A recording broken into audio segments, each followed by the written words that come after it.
And just like that, we are live right here on Destination PW for the first ever watch along. Shout out to Chill Gaming, who just subscribed to the channel.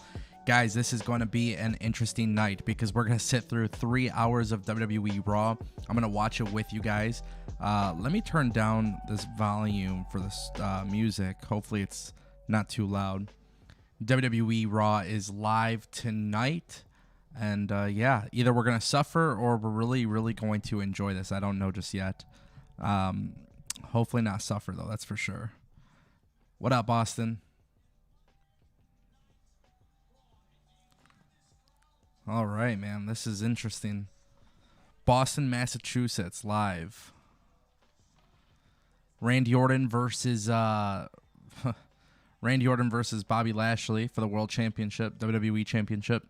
And we know that Big E says he's going to cash in tonight. So we'll see if WWE is doing a bait and switch or whatnot. But it should be interesting. What's up, Nestor? Welcome to the stream. Welcome to the stream. Big E is kicking off Monday Night Raw. This should be interesting. Wow. This is, yeah, 3 hours, man. I can't believe we're doing this for 3 hours. Either it's going to be a massively good success of a show or it's going to be the worst show ever. But I'm excited to watch this. So let's see what happens. Let's see. Christian, welcome to the stream.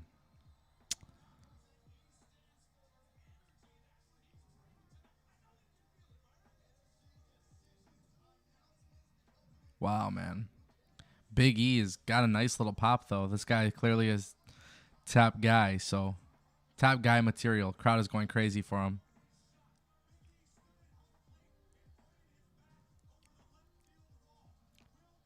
So in the chat, if you guys are here now, do you guys think Big E will successfully cash in today? What are we thinking? I mean, this crowd is pretty freaking excited to see him, so.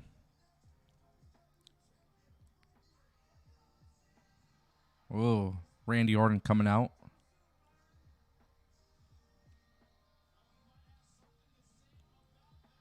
What's up, Mason? Welcome to the stream. Definitely going to be an interesting night. Like I said, this could be 3 hours of suffering or this could be 3 hours of like really big success. I have no idea what to expect, but I've never done a watch party, so. What's up, Wrestling and Comics Awesomeness? Yeah, that's like the one thing I'm actually looking forward to tonight, so we'll see. We'll see what happens.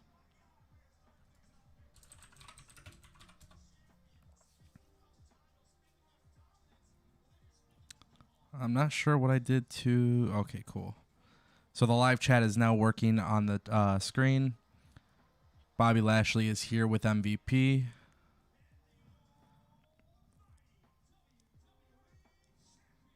Crazy. If WWE pulls the trigger and they give it to Big E tonight, kudos to them. I just don't think it's going to happen, so we'll see what happens. What's up, Matt?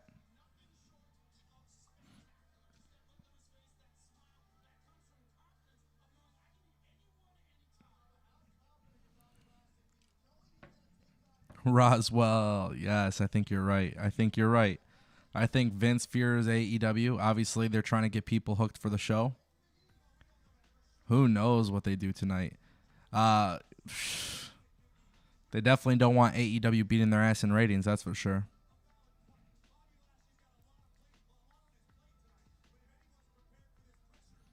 How's the quality, guys? Audio and everything's looking good?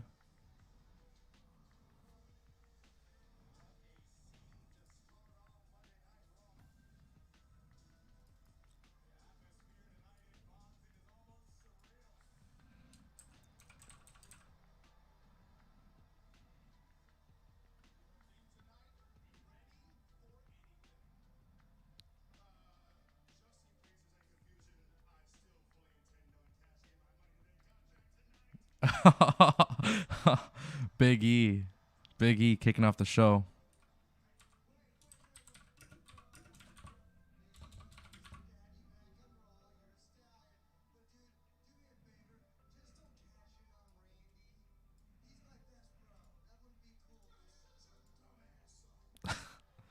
Kind of like this.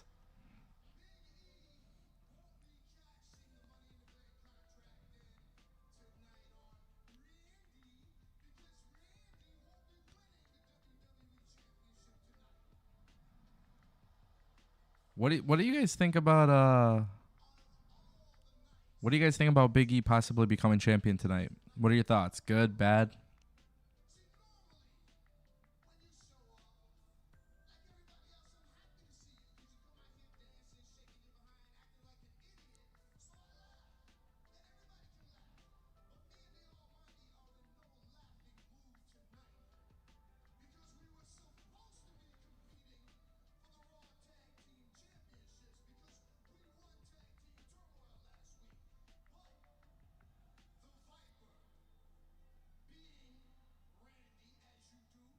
Very interesting start to the show. Definitely an interesting start to the show.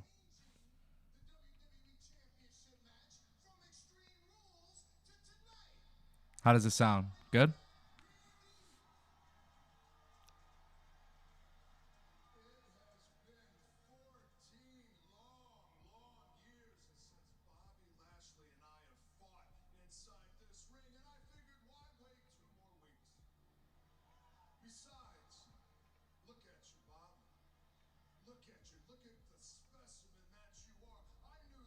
Yeah, Robin. We're going to suffer for 3 hours, man. That's how it's going to go today.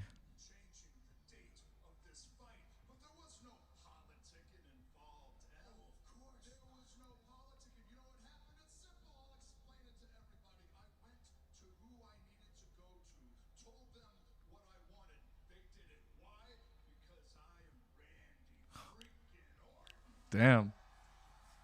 Kind of like this. This is a good segment. I like it. It's a good way to start off the show, that's for sure.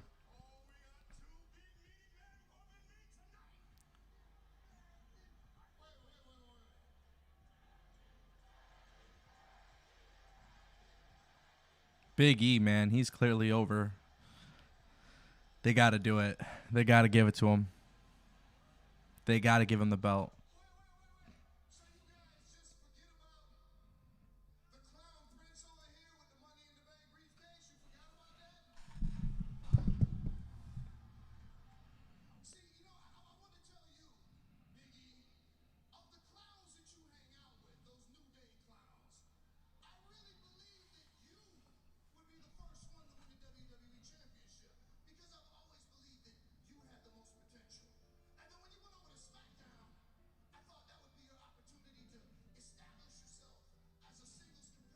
Very interesting segment. But we need some action. I don't want to be waiting 20, 30 minutes just until we get to a match, you know?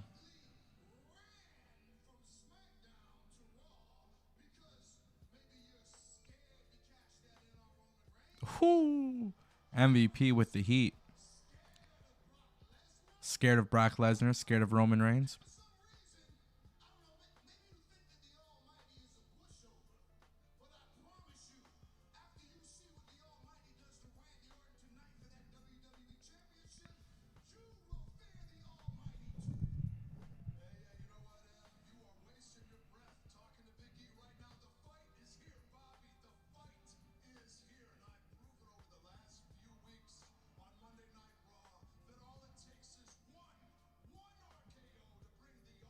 Interesting.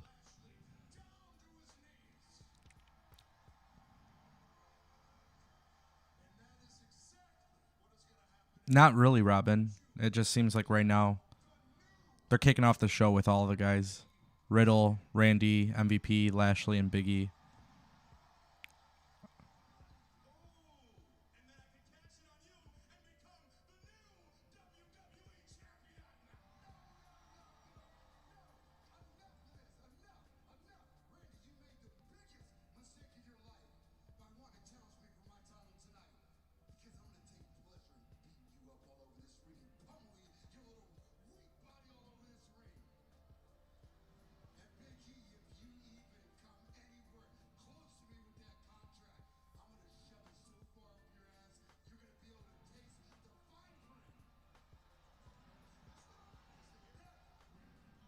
Good start.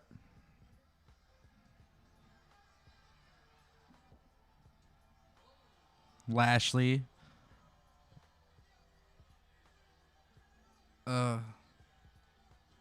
Lashley and Big E going face to face.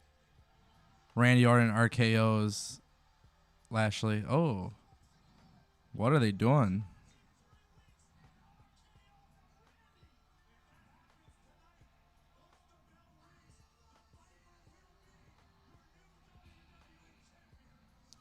Not a bad open to the show.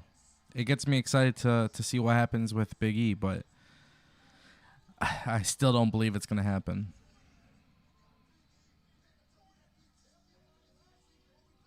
I just don't believe they're going to do it. I just don't believe they have faith in pulling it off tonight.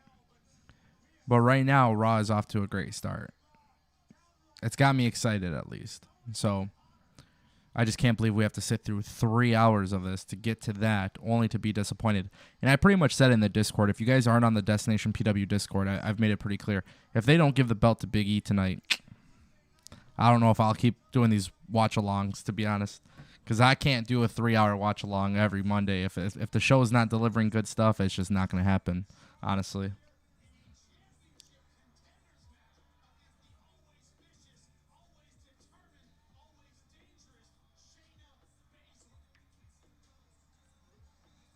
What up, Austin? Welcome back. Now they're teasing NXT again. NXT 2.0 is tomorrow, man. I'm actually amped for it. I can't wait to see what the actual stage looks like a real render. You know what I mean? Like the real thing, because I really enjoy NXT. I know a lot of people don't, but I do. Just like I enjoy AEW, I do enjoy NXT. So hopefully it's a good change. Hopefully, at least, you know. By the way, guys, we are offering something new on all the live streams that are here on the channel. So we're doing something called DPW World Champion, and essentially what this is, a DPW World Champion is going to be the highest donation on the channel. So right now, as it stands, Wrestle43 Life has the highest donation on the channel of $10. So if somebody does more than $10, their name will be placed there until somebody technically does a little bit more than them. So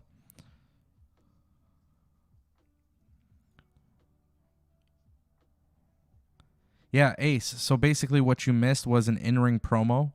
It was Riddle, Randy Orton, and Big E, and MVP and Lashley. Really cool segment, actually. It got us excited about Big E, so we'll see. Roswell says AEW is not perfect, but it's watchable, unlike Raw. Yeah, I know. Exactly. It's going to be really interesting to see what they do tonight to get, like, obviously there's a little bit of attention and a little bit of hype before the show started. So I really think, like, what are they going to do to get people excited? And personally, I just don't know. Like, if Big E wins the championship, that's great. If he loses the championship, you're losing your entire fan base. Carl, yeah. So Samoa Joe relinquished the belt yesterday. Don't know if it's storyline. Don't know if it's legitimate. It sounds like it's legitimate now, but nobody really knows for sure. But basically, he relinquished the belt, and then I actually made a video on this. So if you missed the video, you might want to watch it. But it's going to be Ciampa, and it's the Fatal 4-Way match. Ciampa, LA Knight, and I forgot who else said that. So, Robin, when Nick Khan said that, that was basically in reference to advertising dollars because WWE makes so much money off the television deals. So he was just joking.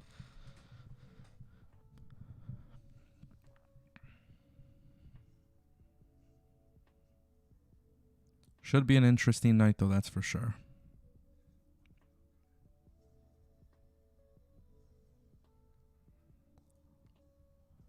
I'm just curious on what WWE is going to do because, like I said, there's a lot of hype and a lot of excitement to tonight's show. So, I mean, they literally have one shot.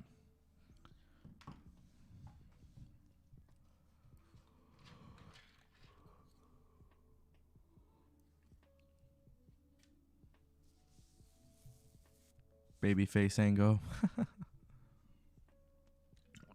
That's right, Ace. Kyle O'Reilly and Pete Dunne.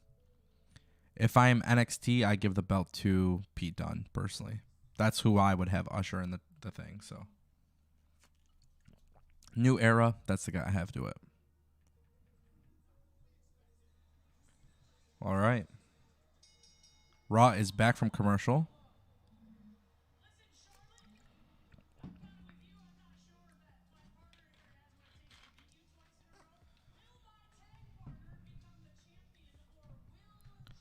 Oh, by the way, guys, we hit 27,000 subscribers. So, pretty cool stuff. Thank you.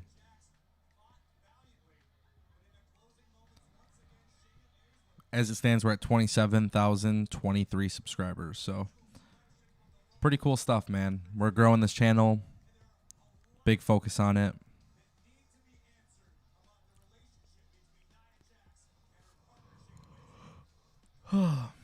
We haven't even gotten through the first hour of the show, and I've yawned twice.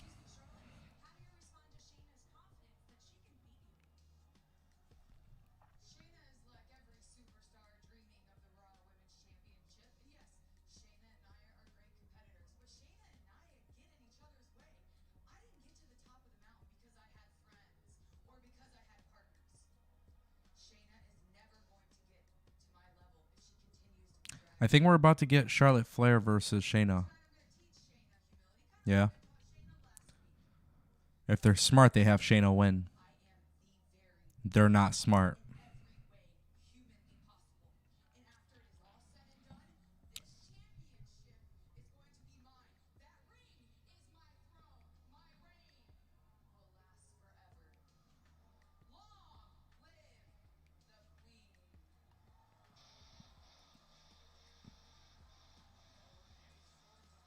Charlotte to the ring first.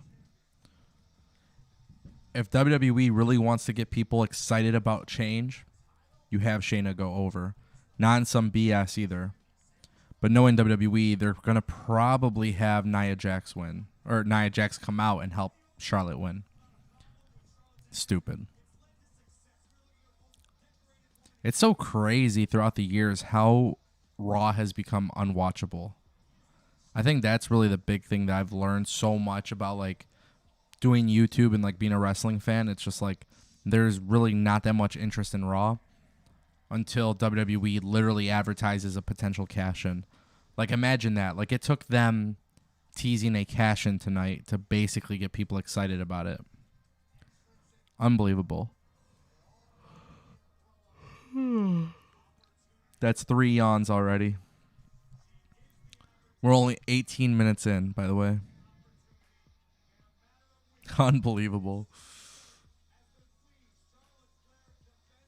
Extreme Rules, Charlotte Flair versus Alexa Bliss. I'm not even really excited about that. It's very forgettable. Everything that's on WWE RAW is forgettable. At least in comparison to Dynamite.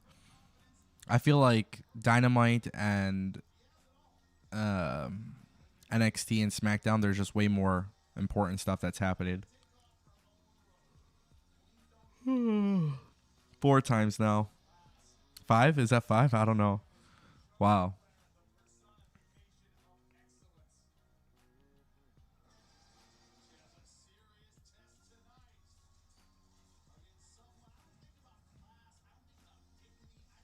So yeah, if you guys want to support the channel, don't forget, highest donation or super chat. You'll be listed on the video right there where it says DPW World Champion. Right now, Wrestle43 Life has the title. Highest donation is $10. So anybody who donates higher than $10 will have their name listed there. Don't forget, we have the Discord server as well, and we actually have a free newsletter. So Discord newsletter are free. Definitely check it out if you guys want to support the channel. But anything more than $10 gets you listed as the DPW World Champion. That's kind of how that works.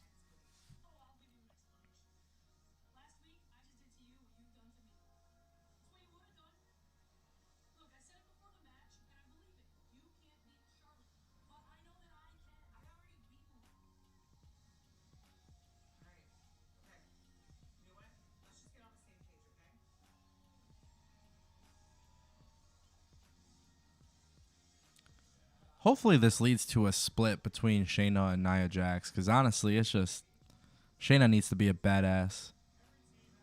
The reason why Charlotte doesn't have legitimate competitors to go against is because they're derailing everybody who's not Charlotte Flair. So imagine if you just have Shayna actually be a badass. The main roster ruins so many people from NXT. It's insane.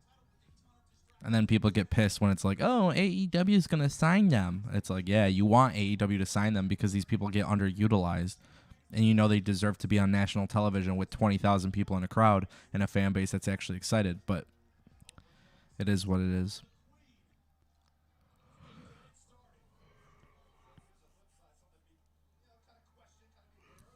Six yawns?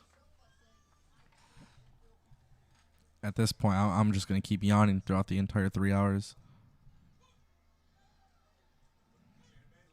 Robin.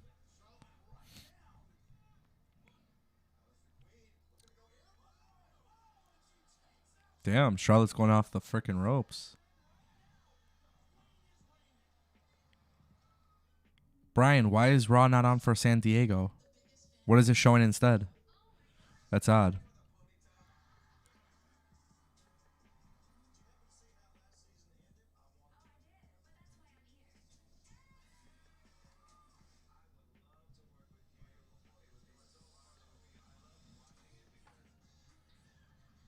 I don't drink energy drinks. The funny thing is I'm not tired at all. Who am I kidding? I've gone full-time with YouTube and I haven't stopped working.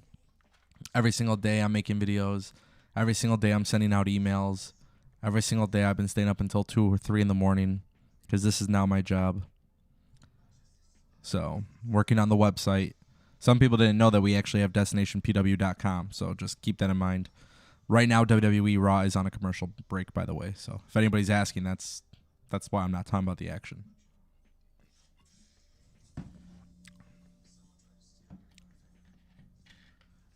Interesting.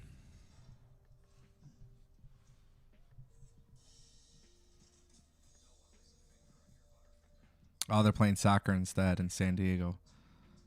Really? USA Network does that? USA Network is not a localized channel. Ooh, Roswell. Roswell with a goat comment. Just Raw syndrome puts you directly to sleep like NyQuil. LOL. Yeah, for real. Crazy. Crazy, man. We're 24 minutes into this live stream. Just to put it in perspective, WWE is really something else right now. I wish WWE RAW did more picture-in-picture commercials, but WWE is so stupid sometimes. I have a feeling the AEW Dynamite watch-along will be way better than this.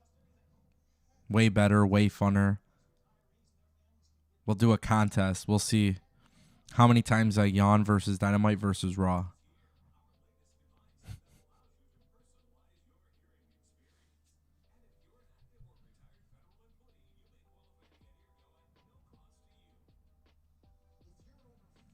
Wow.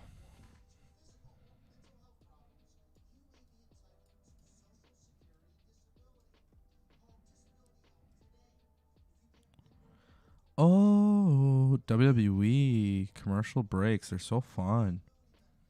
Gosh, I love Monday Night Raw.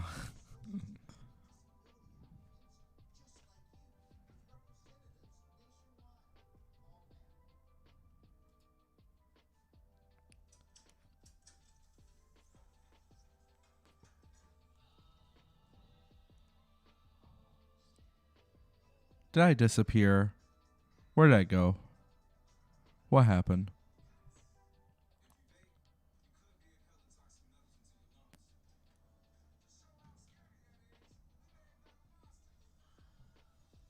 What's going on? Where am I at? Where'd I go? Oh, there I am. Oh, WWE's announcing the draft.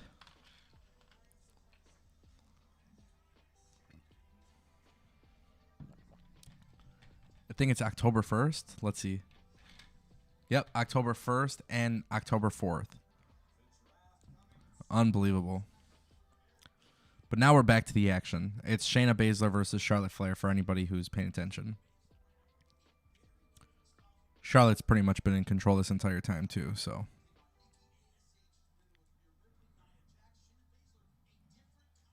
Guys, look, if I'm going to suffer for 3 hours, you're going to suffer with me. Unless Big E wins the WWE Championship. I will be so ecstatic. I'll have to be careful from screaming so loud at 11 p.m. Eastern time because, man, I am definitely going to be extremely ecstatic. I'll scream off the top of my lungs. I'll break the microphone. The stream will go crazy. WWE announced that Jeff Hardy's going to be going against Damian Priest later as well for the United States Championship. So I guess it's better than going for the 24/7 championship.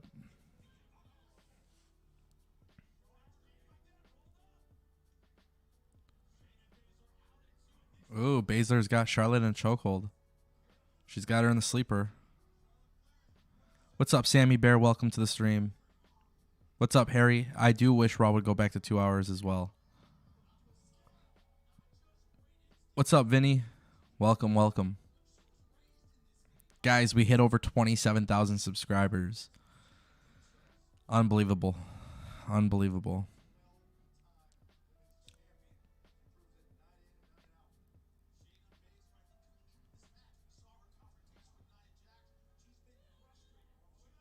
Ooh, Shayna with a nice German suplex. Let's go.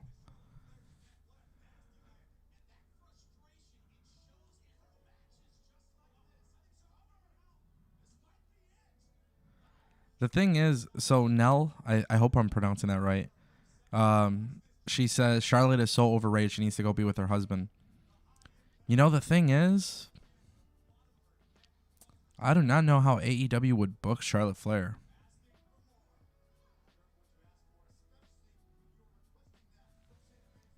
Oh, the new era of NXT is going to be sick, man. It's going to be sick. I think it's going to be great. I really do. I think it's going to be great. I think WWE is going back to what works for NXT. It makes a lot of sense, you know? Right now, Charlotte Flair is pretty much still dominating this match.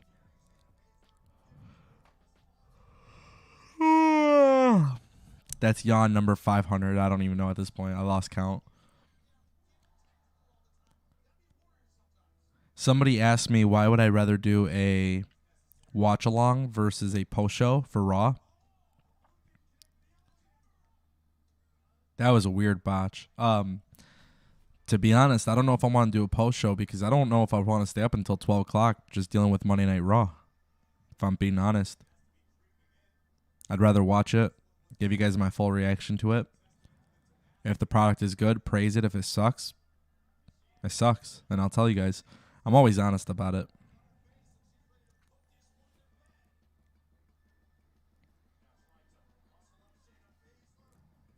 Carl is keeping count of my yawns.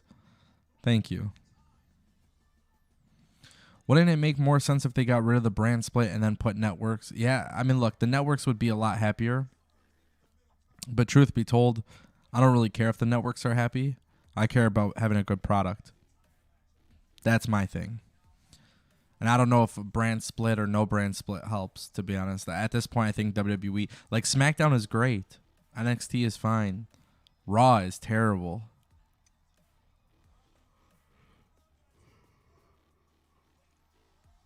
Charlotte just nailed the craziest moonsault off the ropes, or off the turnbuckle to the outside. That was pretty cool. Charlotte's got a heck of a moonsault. I'll give her that. Nia Jax is now out here. Ango predicts everything.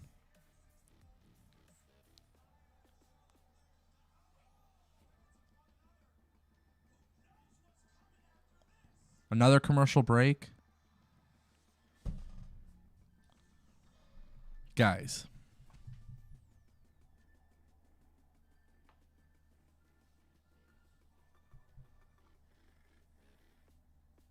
How many commercial breaks are we going to get during this women's match? Like, realistically. How many times are we going to get a commercial break?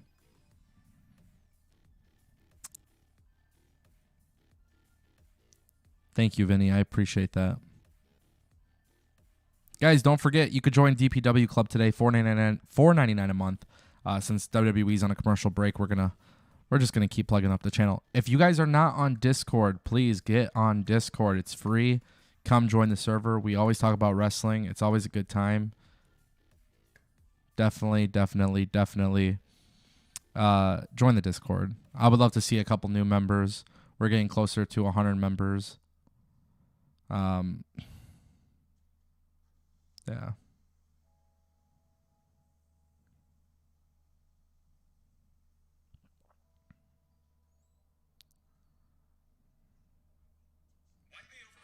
Oops, my phone is so loud.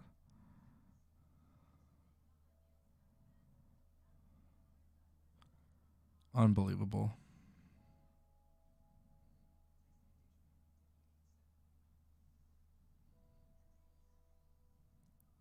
Watching you watch Raw is like a chore right now for you. You are not enjoying yourself. I will enjoy myself once we get to the good stuff. Once we get to Big E cashing in, if it happens, I'll be having a really, really good time.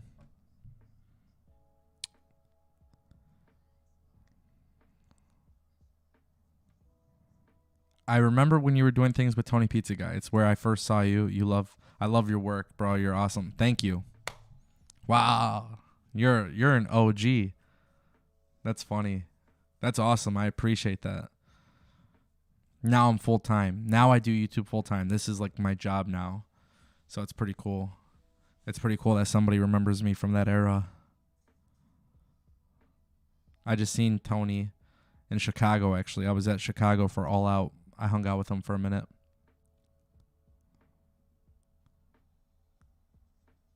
Yeah, I agree. I think Big E deserves to be world champion. I have a very, very strong feeling WWE is not going to do it tonight. If they don't do it tonight, I'm not doing any more of these watch-alongs. I'm really not doing any more of these watch-alongs, at least for Monday Night Raw. For Monday Night Raw, I can't do it. Thoughts on Bryan Danielson on AEW? Love it. It's beautiful.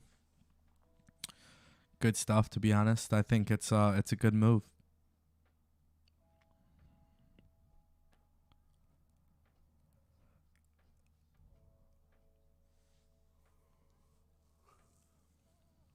No chance. No chance whatsoever. Braun Strowman, Bray Wyatt, not at all. Not at the same time. I'll be shocked. Now we're back from commercial break. Let's get into it. Now this is being called a Raw Women's Championship Contenders match. What is going on here with this company? Worst idea ever is Raw Women's Contendership Championship bullshit. I don't know why WWE is doing this. It does not make sense to me whatsoever.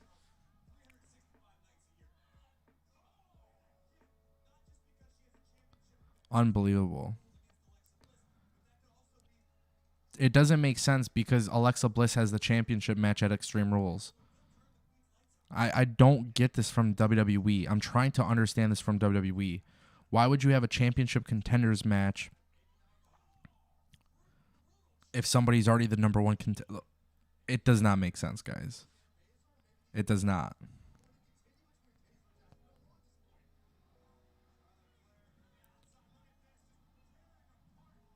I have a feeling Nia's going to cost this match. Nia's going to cost this match for Shayna. I'm feeling it. It's going to be like a DQ or something ridiculous. Nia's being teased from the outside. It's just...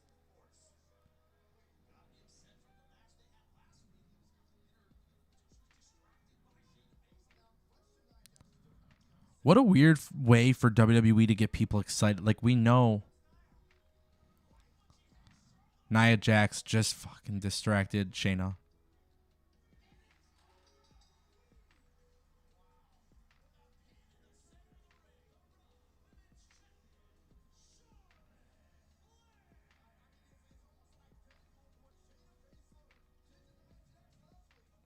Nia cost the match for Shayna.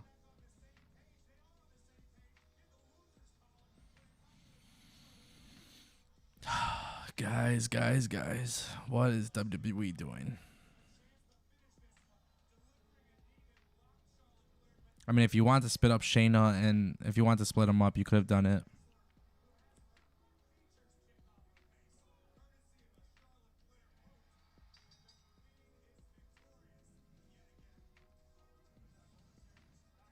There's no confirmation that Braun sided with Impact, by the way. Whoa, Alexa Bliss.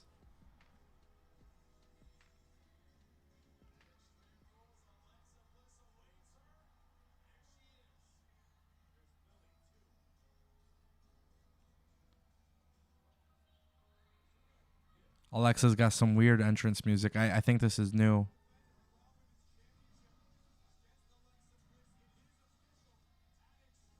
Yeah, I'm positive this is new entrance music. Unbelievable.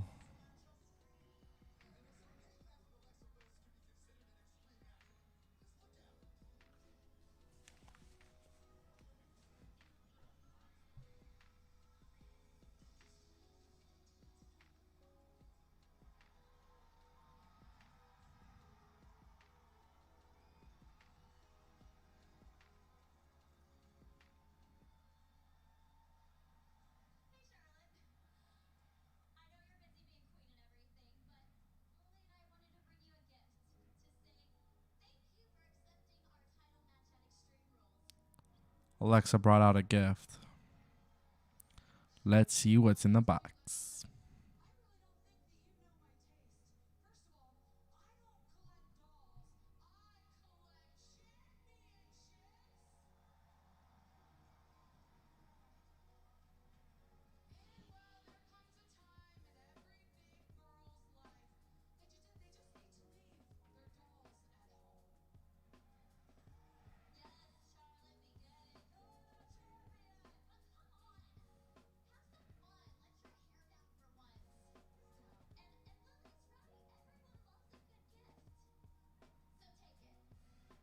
What are they doing? What is this leading to?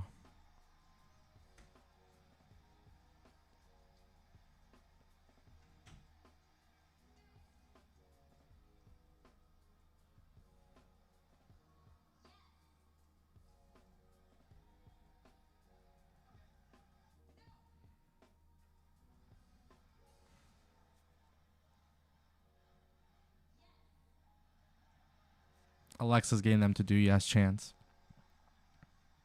This is in response to AEW.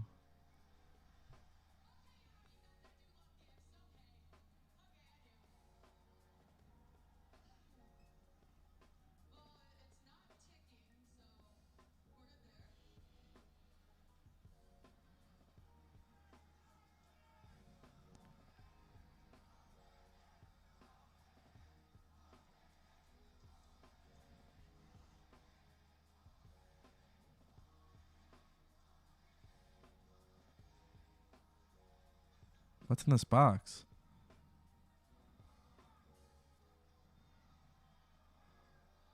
It's a Charlotte Flair version of Lily. Oh my god. Oh my god.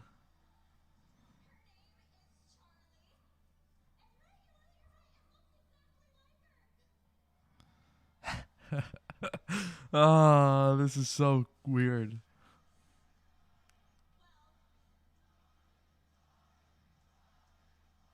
This crowd's on fire. I give him that.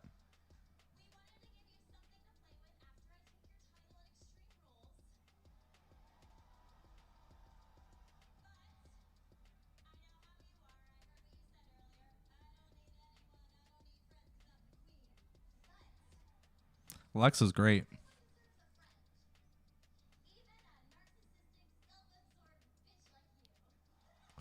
Woo! It's heating up.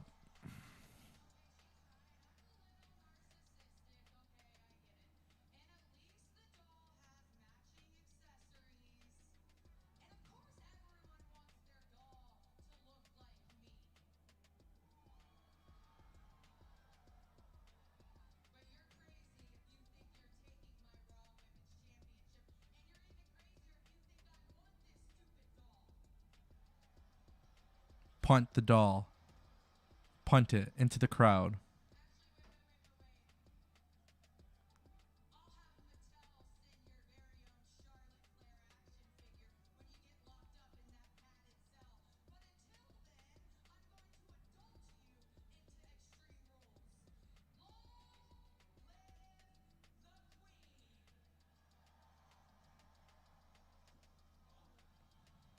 This is an interesting segment. I'll give him that. Now they're brawling.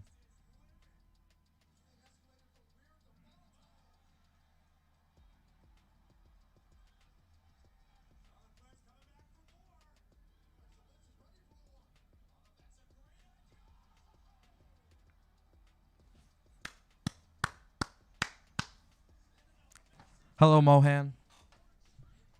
Hi from India. Hello, hello. Alexa Bliss just woke me up, that's for sure. That was good. I like that. That was a good segment. I like that. It was like a sunset flip, powerbomb, Canadian Destroyer type of thing. Pretty cool. For sure. There's no way that they give the belt to Alexa, so it doesn't really matter.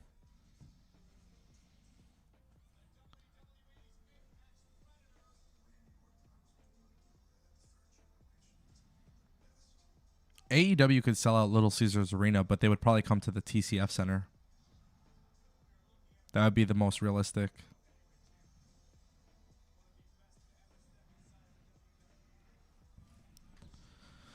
They keep hyping up Bobby Lashley and Randy Orton, which is cool. So that's exciting.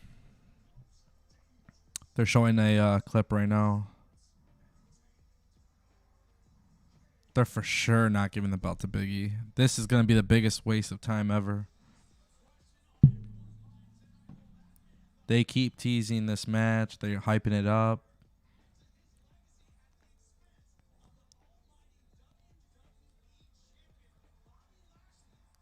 They're not even saying whether it's the main event or not. Very interesting. McIntyre's coming out to the ring.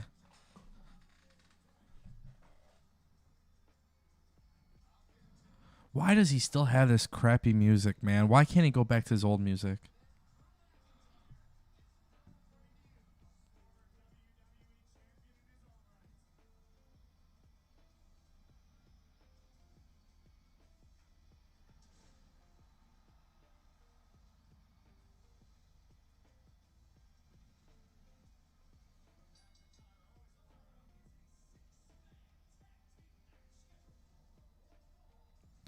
Darren, what would you like me to do that's different, man? This is a watch along.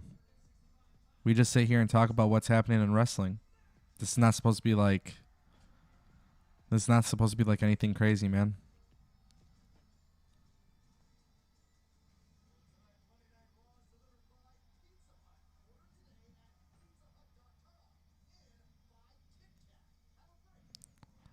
Hello, Derek from Cameroon. Welcome to the stream. Thanks for stopping by.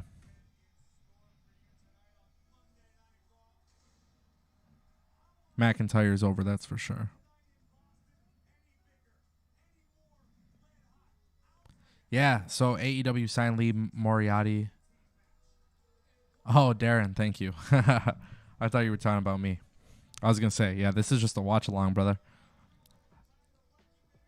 So we're going to get Drew McIntyre and the Viking Raiders versus Jinder Mahal, Veer, and Shanky. Ooh,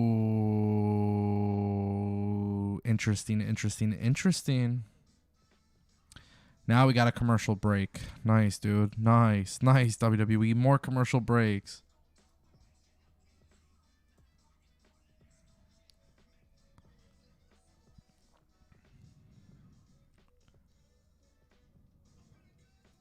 Interesting.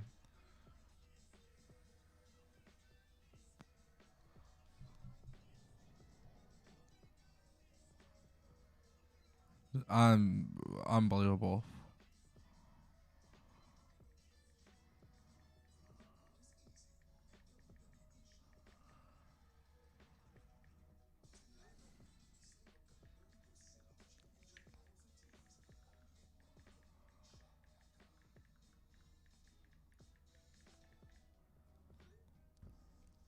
What if Matt Riddle saves the day and makes sure that Big E doesn't cash in? I'd be shocked.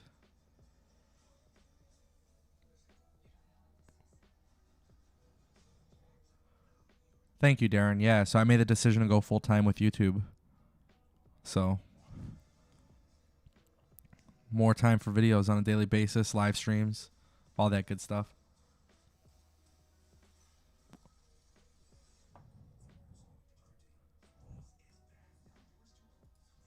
Man, oh man. It's only 8:46. We've only been doing this for 47 minutes, guys.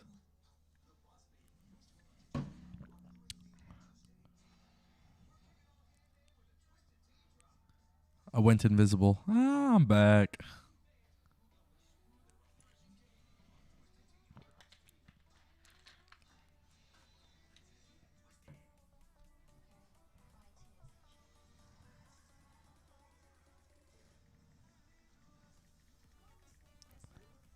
Oh, yeah.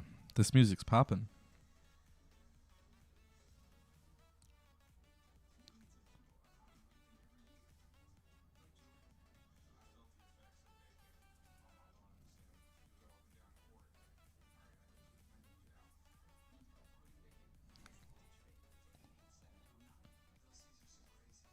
You guys know what would be great to save me from this misery?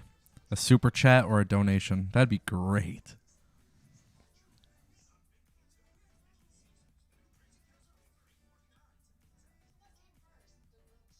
Shahid Butt says, "When if Biggie wins? What if Biggie wins?"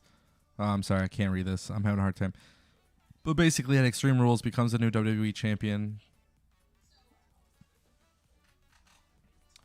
Darren, great question. If I were AEW, who would be the most outside of the box signing that I would do? Without knowing anything about contracts, I would do the New Day. I would love nothing more than to get the New Day versus the Young Bucks and Kenny Omega. That would be the biggest thing right there. That would be like a huge dream match for me personally. So I would sign all three of them. I would sign Kofi, Big E, and Austin Creed.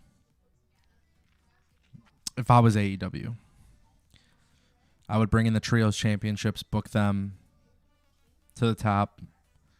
Young Bucks and Kenny versus them three. And I would want that more than the Super Click, personally.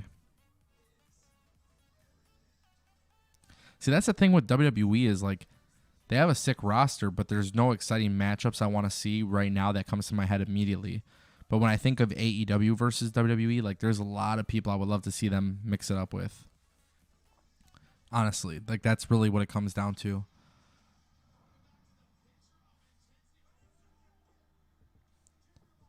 Jinder Mahal, Veer, and Shanky just beat up Drew McIntyre. Nice. Where's the Viking Raiders? Oh, now they're coming out. Okay.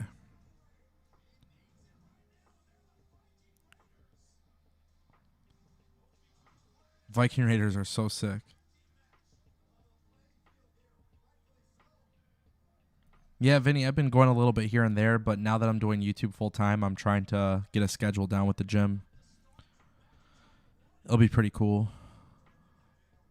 Now, like, this is literally my job, so I have more time to go to the gym and stuff. So I'm probably going to start a second channel vlogging about it and, you know, a whole bunch of stuff like that too.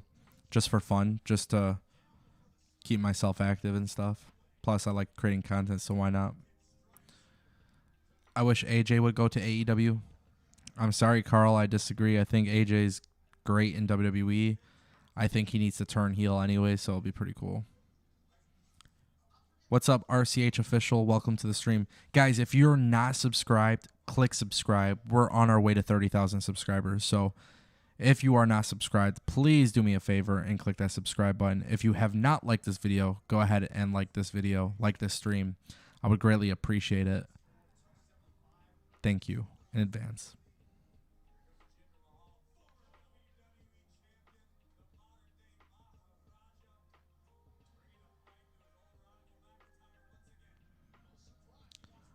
We're at 27,024 subscribers, so.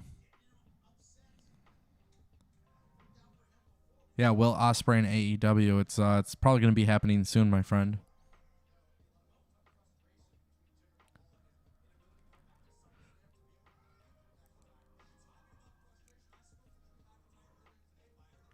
Where's Carl at? Carl, how many yawns is that? 10? 11?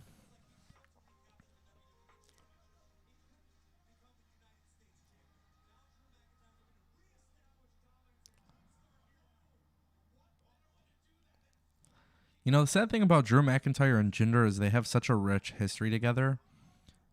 They can have such a better storyline than this. But I know Jinder was talking about it in an interview, and Drew talked about it in an interview. Like, I know they were talking about doing some more stuff, and it hasn't gotten to the good stuff yet, but hopefully soon it does.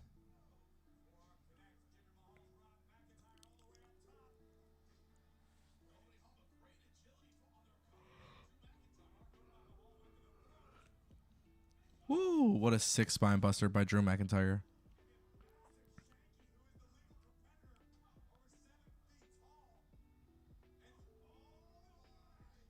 Wow, Drew just hit a Michinoku.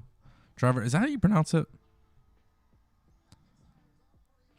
Carl, 10 yawns so far. This is beautiful.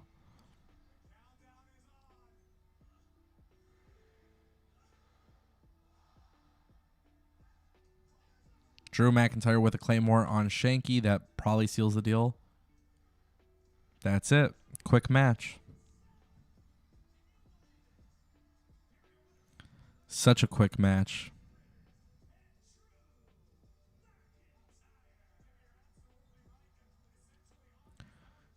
Steve D says AEW could sign a lot of great stars, but it's going to be storyline for them. And then others will complain. Look at Brian Cage. Brian Cage is not that great in my opinion. He has potential. He has a look, but he doesn't really have the mic skills or whatever to be a top star in a wrestling company. Brian Cage to me is no different than Lesnar. And even that, I think Lesnar is actually pretty good on the mic. But Brian Cage needs a mouthpiece. Drew McIntyre and the Viking Raiders, by the way, got the win. This match was less than 10 minutes. Big E is now backstage with Kofi and Xavier Woods.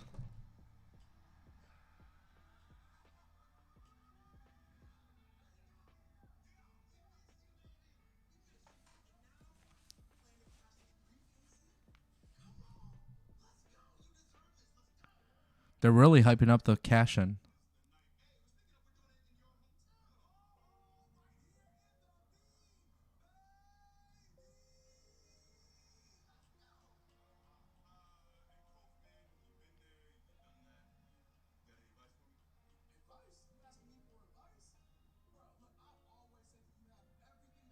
Wow. What are they going to do?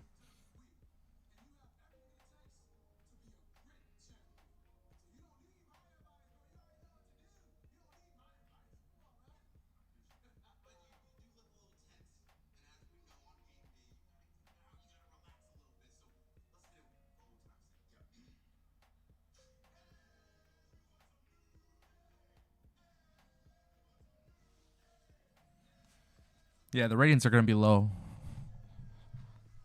I wouldn't be shocked if WWE pulled in like 1.3 million viewers or some shit. Now we got Damian Priest, which means it's going to be Damian Priest versus Jeff Hardy. This match is, in my prediction, it's going to end with Karrion Kross. For sure, without a doubt, 100%. I think Karrion Kross comes out and beats up both of these guys.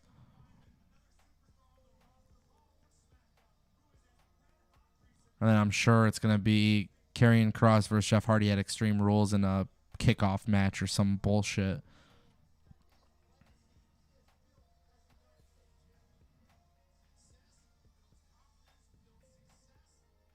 Damian Priest is the man.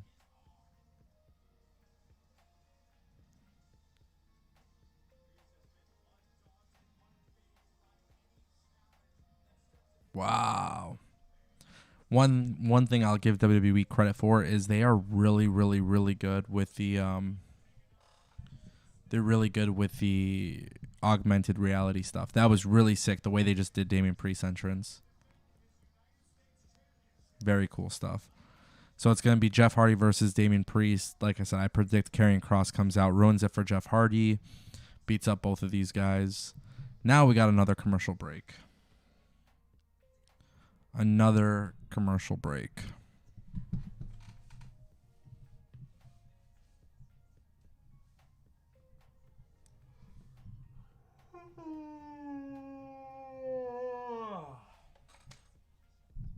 Wow.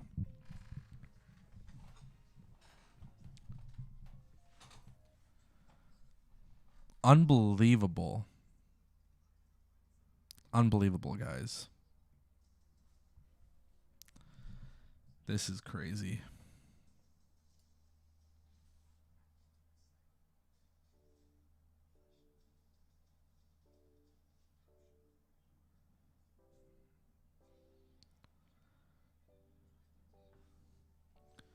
Unbelievable.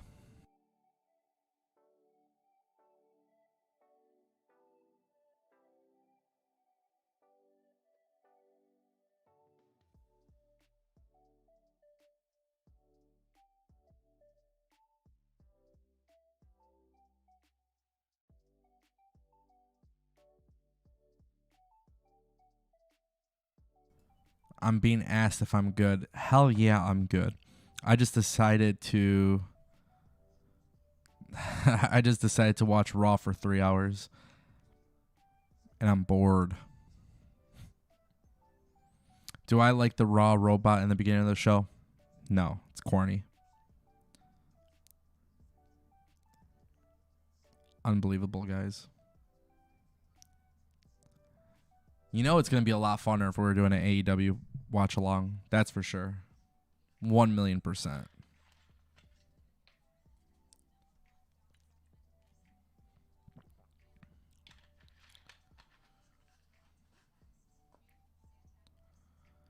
Dun, dun, dun, dun, dun.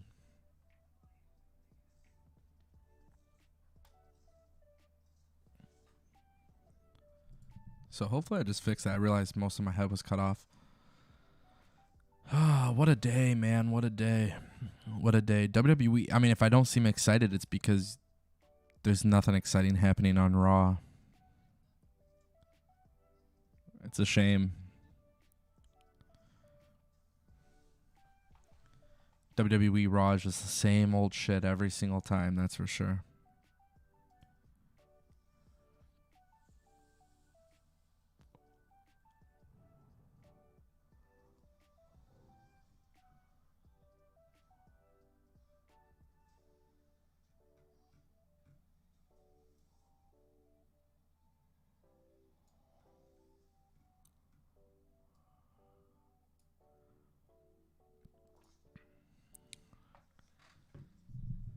WWE is just bragging about TikTok instead of putting on a freaking good show. Like, unbelievable, man.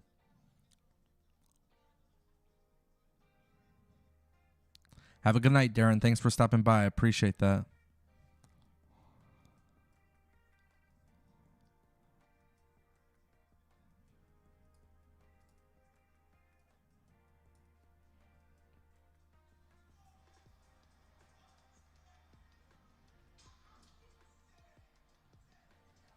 Wow.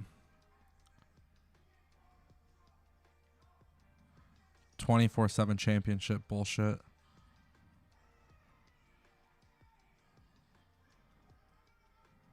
Okay, Reggie's the man.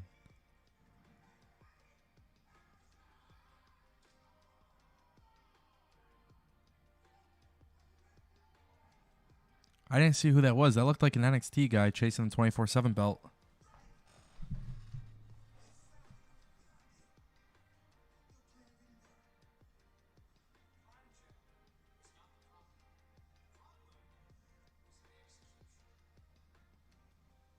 Oh, they're teasing something with Drake Maverick.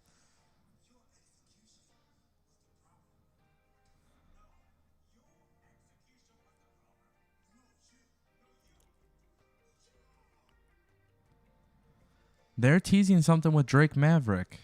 I'm actually kind of intrigued by that. I'm not going to lie.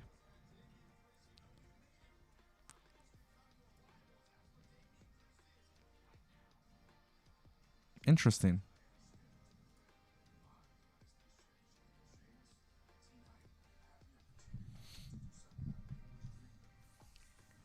Let's see if my prediction is right about carrying Kross. That's what I'm intrigued to see. At Extreme Rules, it's Damian Priest versus Sheamus, United States Championship match. So I think I'm right. I think it's going to be Jeff Hardy versus Karrion Kross in the pre-show.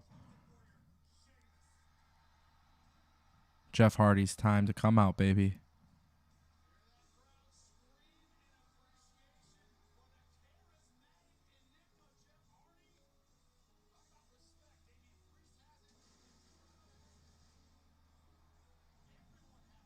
Jeff Hardy's got a sick entrance. What up, Certified Hustler? Welcome to the stream.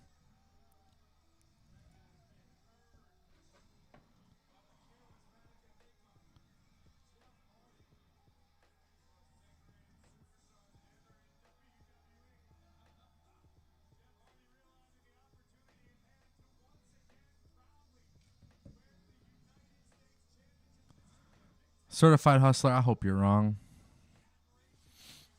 I really hope you're wrong. That would be the dumbest things.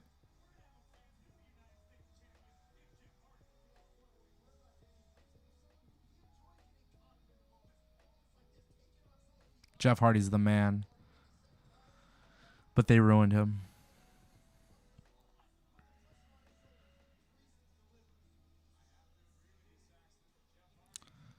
Certified Hustler. They're not going to swerve us.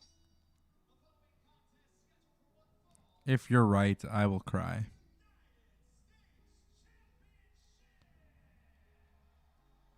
So how did Jeff Hardy earn this championship match, by the way? I'm trying to understand how WWE books this shit.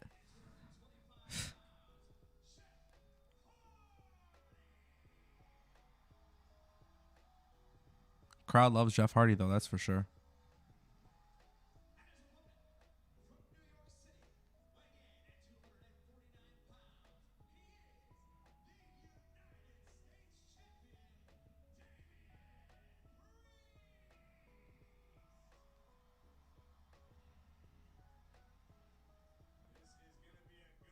Top of the hour, guys. It's 9 o'clock. We've made it 1 hour. We've survived 1 hour.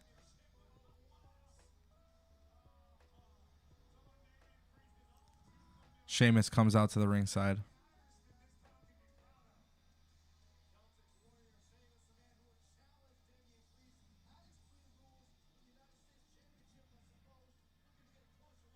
Thank you, Marcos. I forgot. Don't forget, guys, Super Chat or World Championship. If you donate anything more than $10, your name will be listed on the stream. And that's every stream until somebody outbids you. So if you guys want to support the channel, that's the best way to do so. If you're not subscribed, you should definitely subscribe too, because that's the right thing to do. We're on our way to 30,000.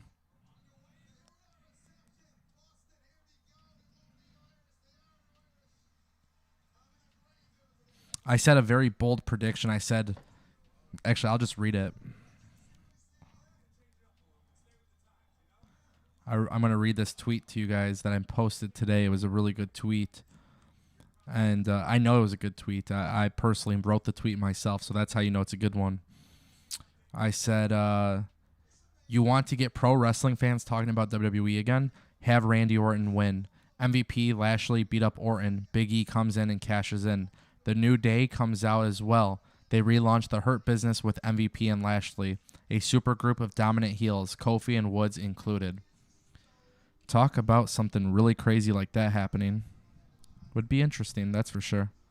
WWE wouldn't have the cojones to do it, but they should, because you'll get people talking. And the New Day eventually have to turn heel. Big E could be the world champion. There's a lot of cool shit you can do. But WWE doesn't do it, because WWE's in a situation where, honestly... If you're not the top guy, you're not the top guy. But who knows? Maybe tonight will shock us. Maybe tonight will shock us. And I'm hoping they do. It would be nice if they shock us tonight.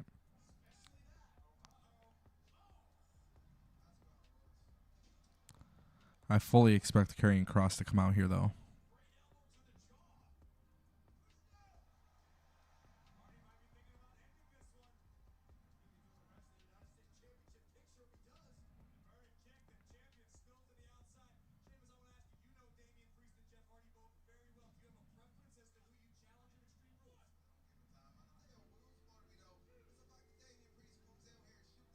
Ooh, nice kick to the face.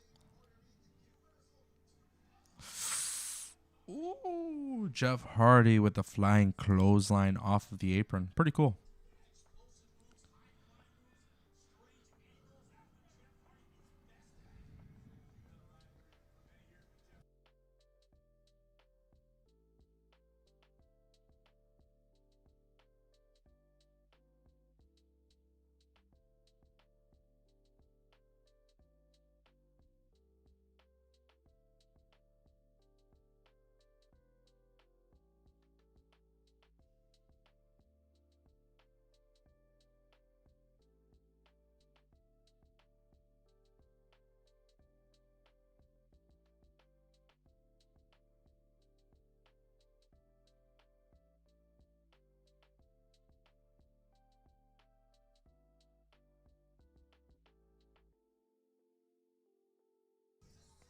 Another commercial break, guys. Can you believe it?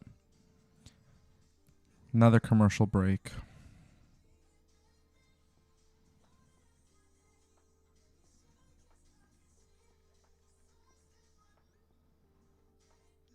Unbelievable.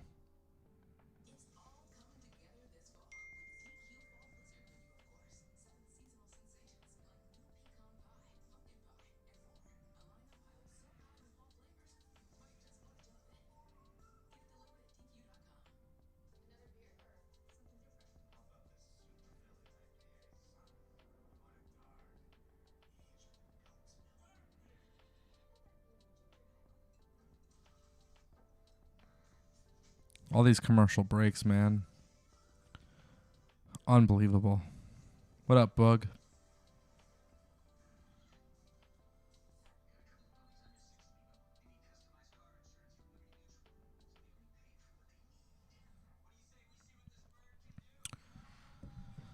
I'm so tired of these commercial breaks. Seriously, so tired. So freaking tired of these commercial breaks. I'm gonna cry.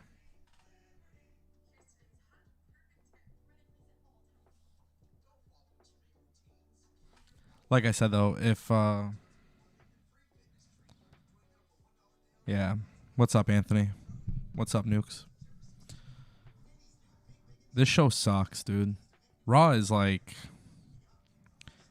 You watch AEW Dynamite and you see how everything is just like so important. Everything feels like a big deal.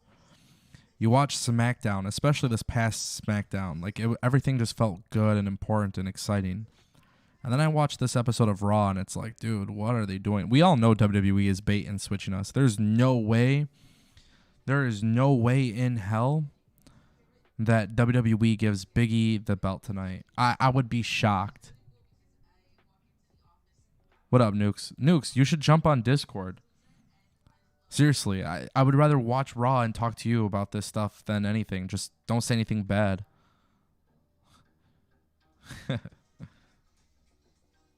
We don't swear. This is a PG show. It's funny, too, because we had over 50 viewers on this stream, and like one of the things I've noticed in the chat that everybody was saying was like, yo, it's not you, Ango. Like, we don't mind doing a watch-along, but... Kofi turns? Ah, don't say that, bro. Holy shit. If they have Kofi Kingston turn... Oh, yeah, we're going to bring Anthony Nukes into the stream. Hell yeah, finally some excitement. Ugh. Let's go. This will be way better. This is when things pick up.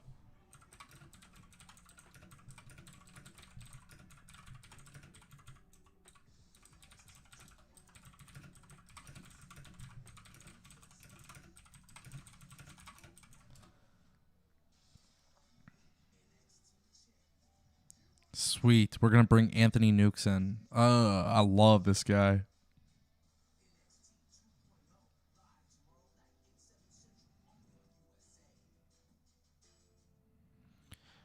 Certified Hustler, I don't need you to tell me how to run my show, because here's the thing. With WWE, I'm doing a watch-along. Like, this is me watching it and giving my genuine feedback. It's not my fault that this show sucks.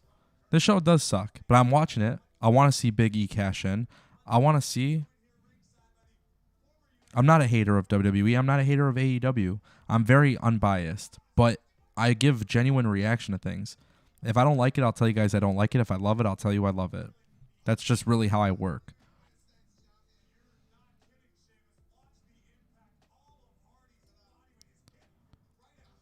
All right, let me take off Spotify. Anthony Nukes, can you hear me? Yeah, I can hear you. All right, perfect. I hear you perfectly. Let me just ask my stream to make sure that your audio is good. Can you go ahead and talk for a second? Am I behind on this thing? I don't know. Can you guys hear me? I hear you. Chat, let us know Hold if you on. could hear my friend Anthony Nukes, because we are live right here on Destination PW, and I was about to fall asleep. My boy. You just saved me. I want you to know that you just saved me, Dude, this is the first time I watched Raw in probably a long time, and I swear to God, it feels like the biggest chore in the world. Yeah, no, I. There's feel like nothing this is a fun about chore. this at all. This is. It's I'll be honest brutal. with you. This is the most brutal thing I think I've ever experienced in my life. Oh my as God, far I as- never even want to watch this again. That's how bored I am.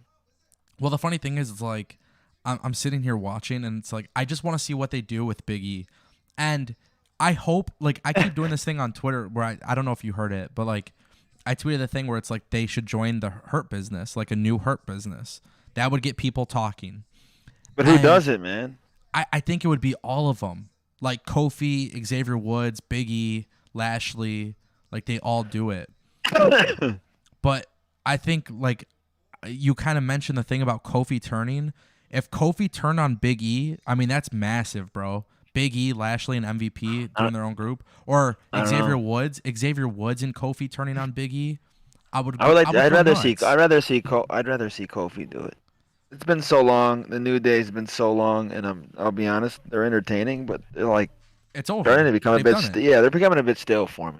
I was talking about it earlier on stream, bro. We actually had quite a bit of viewers. We had like 50 or 60 viewers, and I was like, I don't blame anybody for clicking off of it, because at the end of the day, Raw is boring. Like, if this was AEW right now, you would see crazy responses. But I mentioned it. I was like, with them turning heel, and every person I've talked to, they're like, no, it's just Big E's either going to successfully cash in or he doesn't cash in at all. It's like, bro, if they don't cash in at all, and they don't do anything to get people talking, this is the biggest bait and switch bullshit. Well, that it's WWE's all ever it's pulled all on. hot shotting, man. It's the thing I always say. They always try to figure out one small little solution to get you to tune in, and they make you believe that things are gonna change, but it never changes. And nothing's gonna change until Vince and them start losing money. I know, man, but shit. And that's what a lot of people don't seem to understand, is that a lot of fans, AEW fans too, are like, "Oh, WWE's dead, dude. They ain't going nowhere, man." No, I mean, listen, look at the crowd, bro. Like, they're engaged with this shit. It's just not a product for me. Like, I think, No, like, no, no, I can't. Like, I don't like. It's to the point where I've just totally tuned out. but isn't it funny, bro? Like, because, especially with me, I would always tell you, like, especially in the past, I'd be like, Nukes, bro, like, this draft is going to change everything. Or, did you see that promo where Vince and Shane and Stephanie and Triple H were talking about how they're going to listen to their fans? And then what did you say? You're like, oh, last for like 6 months, and then you'll see it gets back to the way it was. And I swear Yeah, to man, God, they bro, always do that. but I've never been more like annoyed for being wrong, because I thought you were honestly like, I thought they were telling the truth, but it's like, bro, like, I was watching No. SmackDown. SmackDown was good. I watch NXT. Yeah, you've been telling me about SmackDown. I may need to give that. Yeah. A shot. SmackDown and NXT are completely fine. It doesn't feel like a chore. I'm not saying they're perfect, but it doesn't feel like a chore to watch it. And then I'm watching this. The problem is, bullshit. there's no fresh matchup. I mean, I don't really watch Raw, so I really can't have my, full blown opinion. But with reading results online, I feel like every time I tune in, I feel like I can hop on Twitter, and for like 3 straight weeks, I can hear about the same matchups happening 100%. every Monday. 100%. No, that's the big thing, is like, what the dude, there is so much botching in this match. It's like, I don't know if Jeff Hardy's being stiff or what. Like, Didn't he win the 24/7 title or something? no, he was chasing it, but of course he Oh, was gonna okay. win it. If they gave him the 24/7 championship belt, I wouldn't even give a shit, to be honest. I'm not even that big of a fan of Jeff Hardy, to be honest. Oh man, he I always was liked awesome Matt back in Hardy the day. more. Fat Hardy was the Really? best. Matt Hardy was the shit. Version crazy, 1, dude. bro. Version 1. Okay, version 1 was cool, but Jeff has my heart, man. See, the thing is, I'll never forget Jeff Hardy, bro. We were young too, but Jeff Hardy on the ladder with the Undertaker. That match, that was when WWE Raw was just like unbelievable. You can't. Sadly, miss I it. actually missed that match because I was overseas. No way. Yep. That's I sick. got to miss that, and then my friends told me about it, and that was the coolest thing ever. How old were you at that time? Well, what was that? 2003, 2002, right? Shit, dude. Yeah. I think I was like 10, man. Oh my god. I had to Imagine be that. anywhere from 2002 to 2000. No, it should have been 2002 or 2003. Yeah, for You were sure. back in the motherlands, and you missed All the the greatest time. moment. Now you can watch it back on Peacock for $4.99 a month. You know me, I don't mess with Peacock, dude. I know, dude. How's that? Well, we're not going to talk about. You're not your giving away thing. our secret? I'm not giving away your secret, but how's it working? Oh, it's the best, man. I watch it every night. Yeah. See, I don't mind Peacock because they do got a lot of good movies too. But Yeah, but you know me, I don't really watch much of Yeah. anything besides wrestling and MMA. dude, it's so funny because like now that I like literally do YouTube as my full-time job, it's like people. Bro, I don't know how you do it for 3 hours every Monday. I Well, would. People were pointing out in the chat. They're like, "Damn, bro." They're like, "This feels like a chore." I'm like, "Yeah, it does feel like a chore to be honest." I would definitely cry. It feels like a chore because Raw is not that exciting, bro. And I'm not like I don't say this from like a like anti WWE thing. Like everybody knows. You like, want them to be good, dude. Everybody Yeah. does. I think you're dumb if you don't want them to be good, man. Yeah. We got a question in the chat. Jamie Todd says you can only bring one retired wrestler back. Who are you bringing back? Oof. One retired wrestler? Yeah. Oh man, this is tough. To WWE or just in general? In general, let's say that in general. One retired. Oh my god. Who the heck would I bring back? Right. This is so tough, dude. I mean, this question is far better than anything that we're watching on Raw right now. So. Uh can they be dead? Can you bring them back to life? No, he can't be that. He's got to be retired. Oh god. I don't know. It's tough. Who is retired that I really like? Who is retired that I would love to see back? Bro, that is so hard. I can't think of anybody. It's Right. embarrassing. And it's full blown prime, right? Or no? It Or doesn't does it get to be matter. like old? It doesn't matter. Anybody. Oh man, that's so tough. I don't know who I'd bring back, dude. That's hard. That's so hard for me. I don't know. There's nobody that I'd want back that's retired. I couldn't think of anybody. I'm trying. All to the think, people bro. that are retired that I want back are back. I know. Or that Right? were retired. Yeah, it's tough. I'm trying to think, dude. Maybe you know what? Eugene Dinsmore. He was pretty sick. I'd bring him back. Dude. I can't think of anybody else though. I swear to God. like, Xbox, huh? Xbox quick, dude. That was my Yeah. boy back in the day. I'd bring him back. Now, what about somebody who's died? Oh, hold on. What? I'm seeing it in the chat. Who? Sammy Bear King says Stone Cold, he retired too early because of that knee problem. 100%. Yeah, Stone Cold. okay, yeah. Yeah. Yeah, of course. Yeah. There we go. What, will we get him in the prime or no? Yeah, I So would we gotta want get him old. Yeah, I want him in his prime, not Yeah. when he's old. Yeah. Okay, so you did mention, you said, what about somebody who died? Yeah. There's one person, no matter what, he's excluded from this list, so don't even. Oh, bring I him know. up. I'm not gonna say him. You know that. Yeah, I I would bring know. back Eddie Guerrero, dude, because he would fit. That's- He would yeah. fit in today. He'd fit in NXT or he'd fit in AEW. Yeah, so Eddie Guerrero would be incredible. I was watching that ROH match that he had with, I think it was ROH with CM Punk. There's a regular indie. I don't know if that was Ring of Yeah, Honor. I I've seen it can't before remember. too. It's pretty good. Yeah, I seen that the other day. I would bring. You just back- love how the show is so boring that we're talking about other things besides the show. I love it. Pretty much, I'm only here until Big E cashes in. Really. And Guys. I would think they would definitely want to pump out some more stuff, but this has just been so boring, and I am like ready to turn off my TV and lay down. The first segment of the show was cool. It got me excited. Yeah, it as was hell. because Bobby Lashley's awesome, and so is Yeah. MVP. But then Yeah. after that, it just kind of fell apart. Like And then it was like Alexa and Charlotte and 6 commercial oh, dude, breaks. don't even get me started on that. Yeah. All right. Yeah. So bring back one from the dead. You said Eddie Guerrero. I would agree with Eddie. Only because I'm just super curious. I didn't get to see a lot of him, honestly. Owen Hart, bro.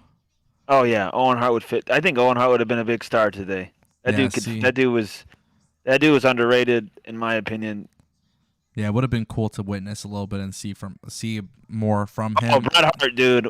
If we could get Bret Hart, man, at prime Bret Hart against like Kurt Angle in his prime and Daniel Bryan and all these guys, oh my God. So I got a question for you. This just popped up in my head. And, What's up? And I want the You know chat I'm gonna go with this, and you know I'm gonna go with this. So say it. Yeah, no, hold on. So I want my chat to also answer this too. So right now, if there was a WWE superstar from the 90s and AEW existed then, who do you think would have been one of the guys to switch to AEW? And I say this because AEW and WCW, I know a lot of people compare them to each other, but I think like AEW in terms of the high flying and like the indie style PWG wrestling, it's different from WCW. So like if AEW existed back then, we're talking prime 90s, like which guy do you think would have left WWE and excelled in AEW? And the 90s? Oh yeah, man, that's tough. like if AEW existed back then. Oh, Tonka Michinoku, dude. For sure, dude. Hell yeah. Interesting. I don't know. There's a lot of people back then I would have loved to.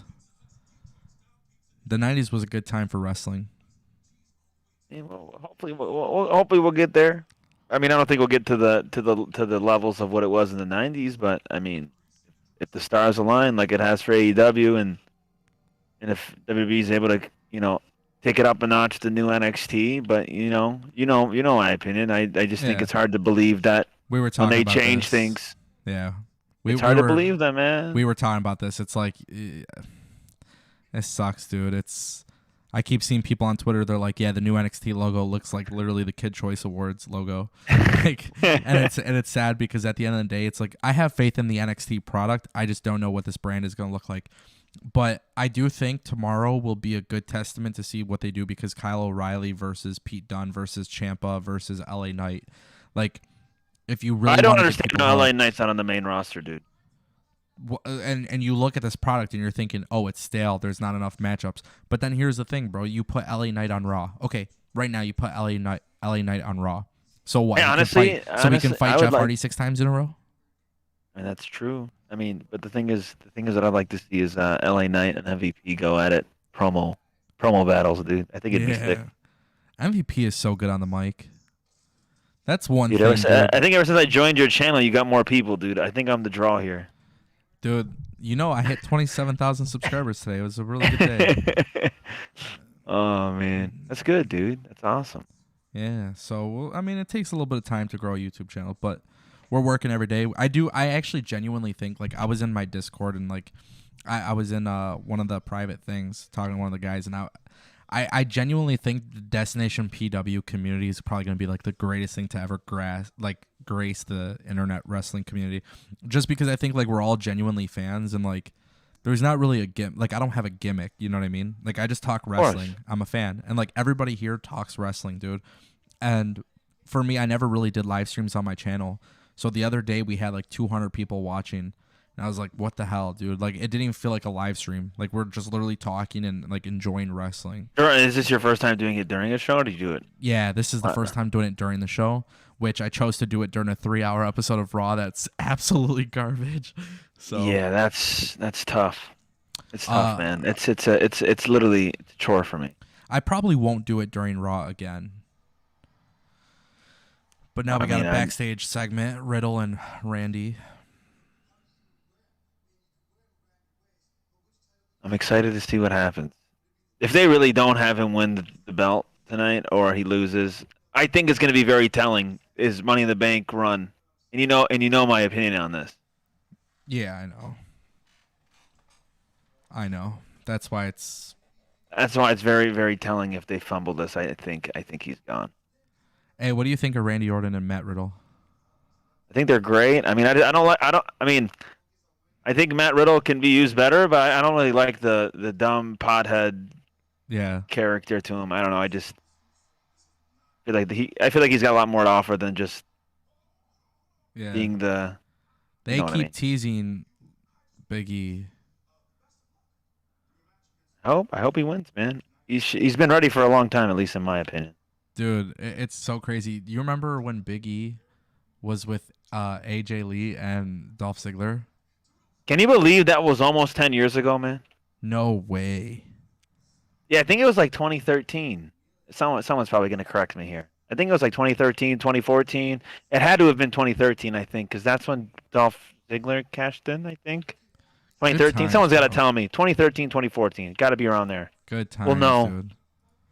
Yeah, Good it was around that times. time. Those were fun times. So they really still to this point have not Done really any. WWE has not done really anything with Big E.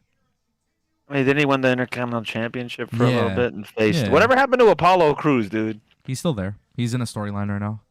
Is he still the same like Nigerian Prince gimmick or no? Yeah, I love it too. Best gimmick of all time. I like it because I like him and Commander Aziz. Does he still do the funny accent? Yeah. That's great. It's only a matter of time until WWE pulls a Kofi Kingston with that one too. I mean, they kind of did because he didn't have an accent coming in, did he? No. But people don't realize. I mean, it's literally Uha Nation with like steroids. You know, it's like it just maxed up to the. Apollo is sweet, man, but I still think they brought him up way too early when he first got called up. Like the thing I is, think like, so I look at NXT right now, right? Like, there's a huge rebrand. This guy without the accent, without the gimmick, he would have been a perfect world champion for NXT. Oh yeah, because he's a freaking body guy and he's an amazing Yeah. athlete, dude. What Yeah. more do you want? But WWE, I really about NXT. I really want Rex Steiner to just start Steiner driving people for fun. yeah, bro, If I that's can get that for 2 straight hours, all I want. And- I hope they give him the Scott Steiner music too. I don't care, bro. You know, it's actually kind of cool though. Like Brian Pillman Jr. this past week on Dynamite. I love him. And then we get Rex Steiner. It's like there's some people, man. Their families, this lineage, like this history of wrestling families, and it's like now we're Brian starting to Pillman see. was awesome. I like dude. his son's sick too. Ever since I watched The Dark Side of the Ring, I want that guy to make it so bad. I know. Brian Pillman, you think he would have been on AEW? I think so. Yeah, I think he'd have been a good fit.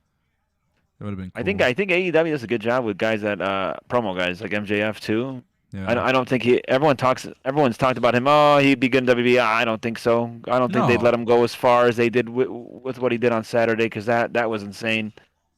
I literally, my mouth's dropping. Like, there's no way this guy said all this stuff on live TV Yeah. on a Hey, wrestling show in 2021. we got a comment in the chat. What is your all-time most favorite moment to ever happen in wrestling? Oh, dude. My all-time. Okay. If I can go back to being a kid, okay, I probably have 3. Okay. The first one would have to be when Austin came out. Hold on. Or Mick Foley. Hold What's on. up? Hold on. It can only be Alright. one. You can't One? cheat. Man, there's so many. You can't cheat. Only one. Okay. So My list all-time one of the favorite 3. moment. Yeah. Honestly, one of my favorite moments is one of my first memory of me getting into wrestling, and I recall 2 moments, and I Okay. can't tell you which one I watched first.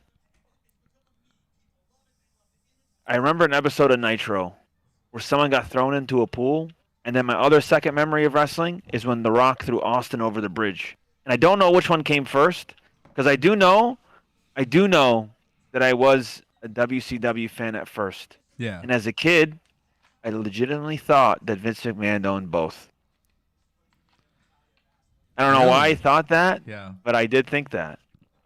And the Well, only reason why I found out about WWF at the time was when I was in kindergarten, first grade. The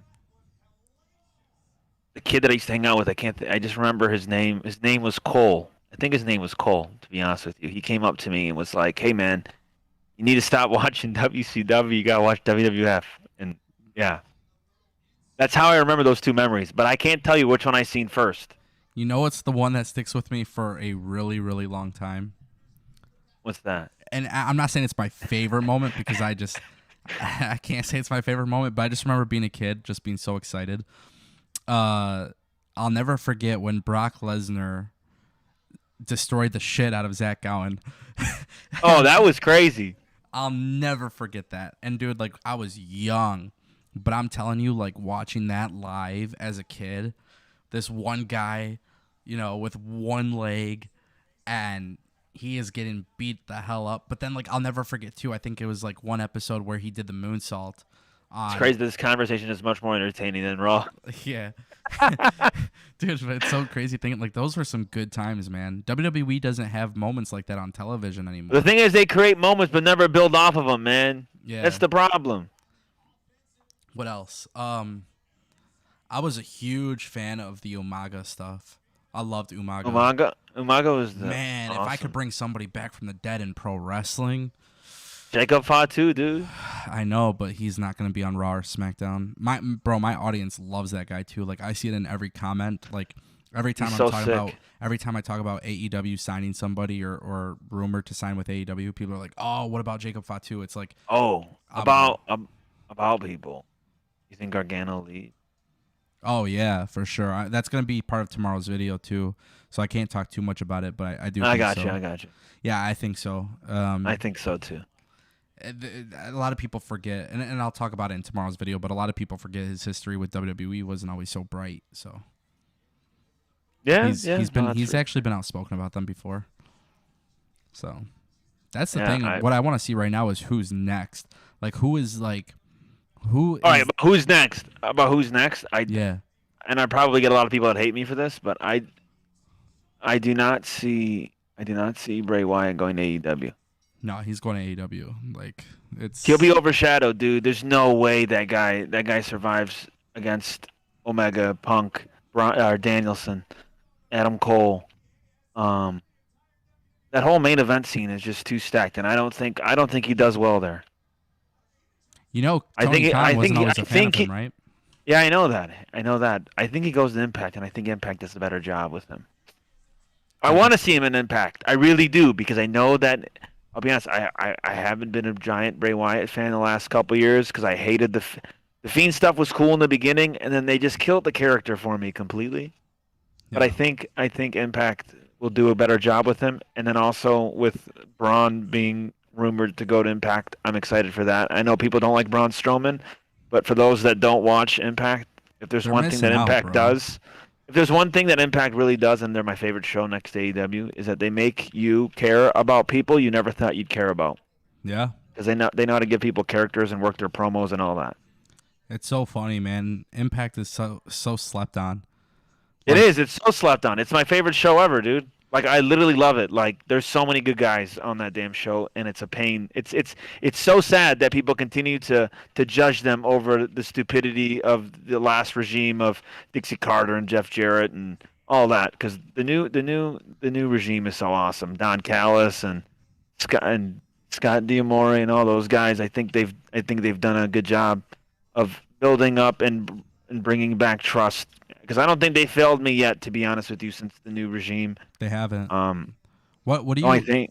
Do you watch ROH at all still or no? No, I watched last night and I was honestly like so bored. I felt like it lost its identity, dude. Like it's sad because that company is the reason why like we're in this whole boom. You know, they're responsible for like 100% of it.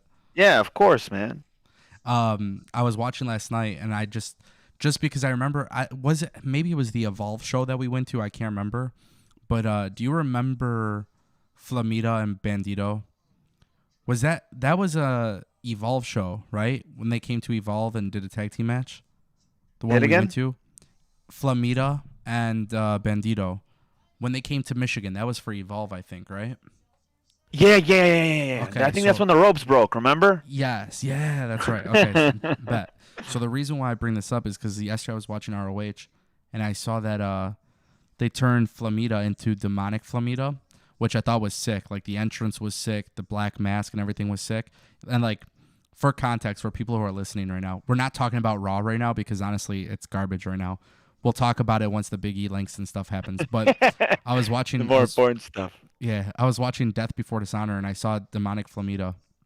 And I don't watch ROH religiously. It's just, I don't either. I used to. I don't mind. I don't mind watching it. It's just it's hard to find it. I don't know what channel it's on or what time. It's, you know, every single week it's something different. It's always some bullshit. But I was watching Demonic Flamita, and I was like, bro, like this gave me inspiration for WWE. And I was like, you know, eventually like they got to do something with Dominic Mysterio. And then I was like, but WWE's too stupid to do something like this. Flamita went from being the happy luchador to now he's like a heel and shit, you know? But when I look at WWE SmackDown, it's like, okay, cool. We already got over the Rey Mysterio and Dominic Mysterio storyline. They won the championships, right? Like, what's next for Dominic? Like, part of me is thinking, like, we know that his name is going to be Prince Mysterio. We know that they plan on putting him in a mask. Why don't they make him a dark version of Rey Mysterio and put them against each other? I think that'll happen sooner than later. But I think about it, I'm like, dude, I don't even trust WWE to do anything with Dominic Mysterio. Like, I feel like they got what they wanted out of him, and that's pretty much it. And they kind of do that everything. But I mean, could that have been something that, you know? 'Cause I know that Ray could be wrong, but isn't that something that Mysterio said in the past, where he wants his kid to go to WWE and model himself after Randy Orton because he's so safe in the ring, and knowing that that probably played a big part in why they signed him, and then when he's done, they really don't do anything with him. That could be it too, you know? Who knows, man? I can see that happening. WWE is so weird. But it's funny because, like, they're literally showing on the screen, like, they're showing a preview for SmackDown right now, and it's like, I'm excited for SmackDown. But yeah, they got a lot of stuff going. They got a lot of stuff going on. Everything and everybody is important to SmackDown. Why is that? Well, the reason I think the reason is because this is on broadcast TV or whatever, so it's much more important. But still, like, why just kick your other flagship show, your oldest show, to the curb, and not even care about it as much? You know, I don't. They just, the level of importance for a lot of their stuff just doesn't make sense to me. And now it's like we get Rhea Ripley versus Natalya, and I'm just sitting here like, what they did to Rhea Ripley is sad. They ruined her. They ruined Shayna Baszler. They ruined everybody from NXT. It's like, I was talking to somebody and they're like, so, because they noticed, like, in my chat, they said that they're like, we noticed that you're excited for NXT. Why? Especially when they let down everybody. And shout out to John Lane Jr., who just subscribed to the channel. Appreciate that. So basically, my whole thing was like, yeah, you know, I'm excited about NXT because back when it was truly a developmental brand, it was a really good show. I enjoyed it. It wasn't until they started signing a whole bunch of indie guys and started competing with AEW where I felt like it lost its identity. Still a good show, like good wrestling matches and stuff, but it lost the. My biggest problem with the NXT was that if you watch a lot of the recent main events, well, the shows in general, like the takeovers are always fire, but after a while they all became like, they follow a simple formula. And that's not to say that a lot of wrestling these days doesn't follow a simple formula, but it just seemed like that every main event, and correct me if I'm wrong, a good majority of them lately have seemed like, oh, they're two former best friends. Let's put them in a super high drama stake match of, you guys are former best friends, and let's just do a bunch of just silly sequences where you just have thousands of near falls. That's how I felt a lot about the main events. And if you go back and you watch the old Triple H and HBK matches, from the early 2000s. Yeah, they're the same exact thing. And then you see the influence of the end of the era where, you know, every match has to have some sort of dialogue. And it just turned into like, I felt like sometimes I was watching a Lifetime movie with my mom. I was watching a lot of the Gargano matches. It's crazy, dude, because it's like they have talent. They have people that are great. Like, at what point, like, and that's the thing I just don't understand about WWE and NXT. It's like, okay, so now you're resetting NXT, and this is one of the points that people made in the chat. They're like, how can you be excited about it when WWE, even in the past when NXT was really good, they're like, how can you really want them to go back to developmental when you know they're just going to do what they did to Adam Rose, put him on the main roster and do nothing with, like, and that's a good point, bro. Like, WWE's whole thing of, honestly, like, being a developmental brand, they still make the same mistake even until 2021. At all costs, every single time somebody went from NXT to the main roster, they pretty much lost every sense of what made them good. I don't know. It's weird, man. And like, well, I'm excited because about they got thrown on the USA Network, got dubbed the third brand, and the main event team never really moved around. It was just the same guys over and over again. When in the past, you know, guys would win the belt and then move up, but then of course you kind of lost faith in NXT as a whole because when your favorite guys would get called up, everything about them would get changed, or they wouldn't do anything with them. It's basically what Mick Foley was talking about on that Facebook post, or that video he posted on Facebook.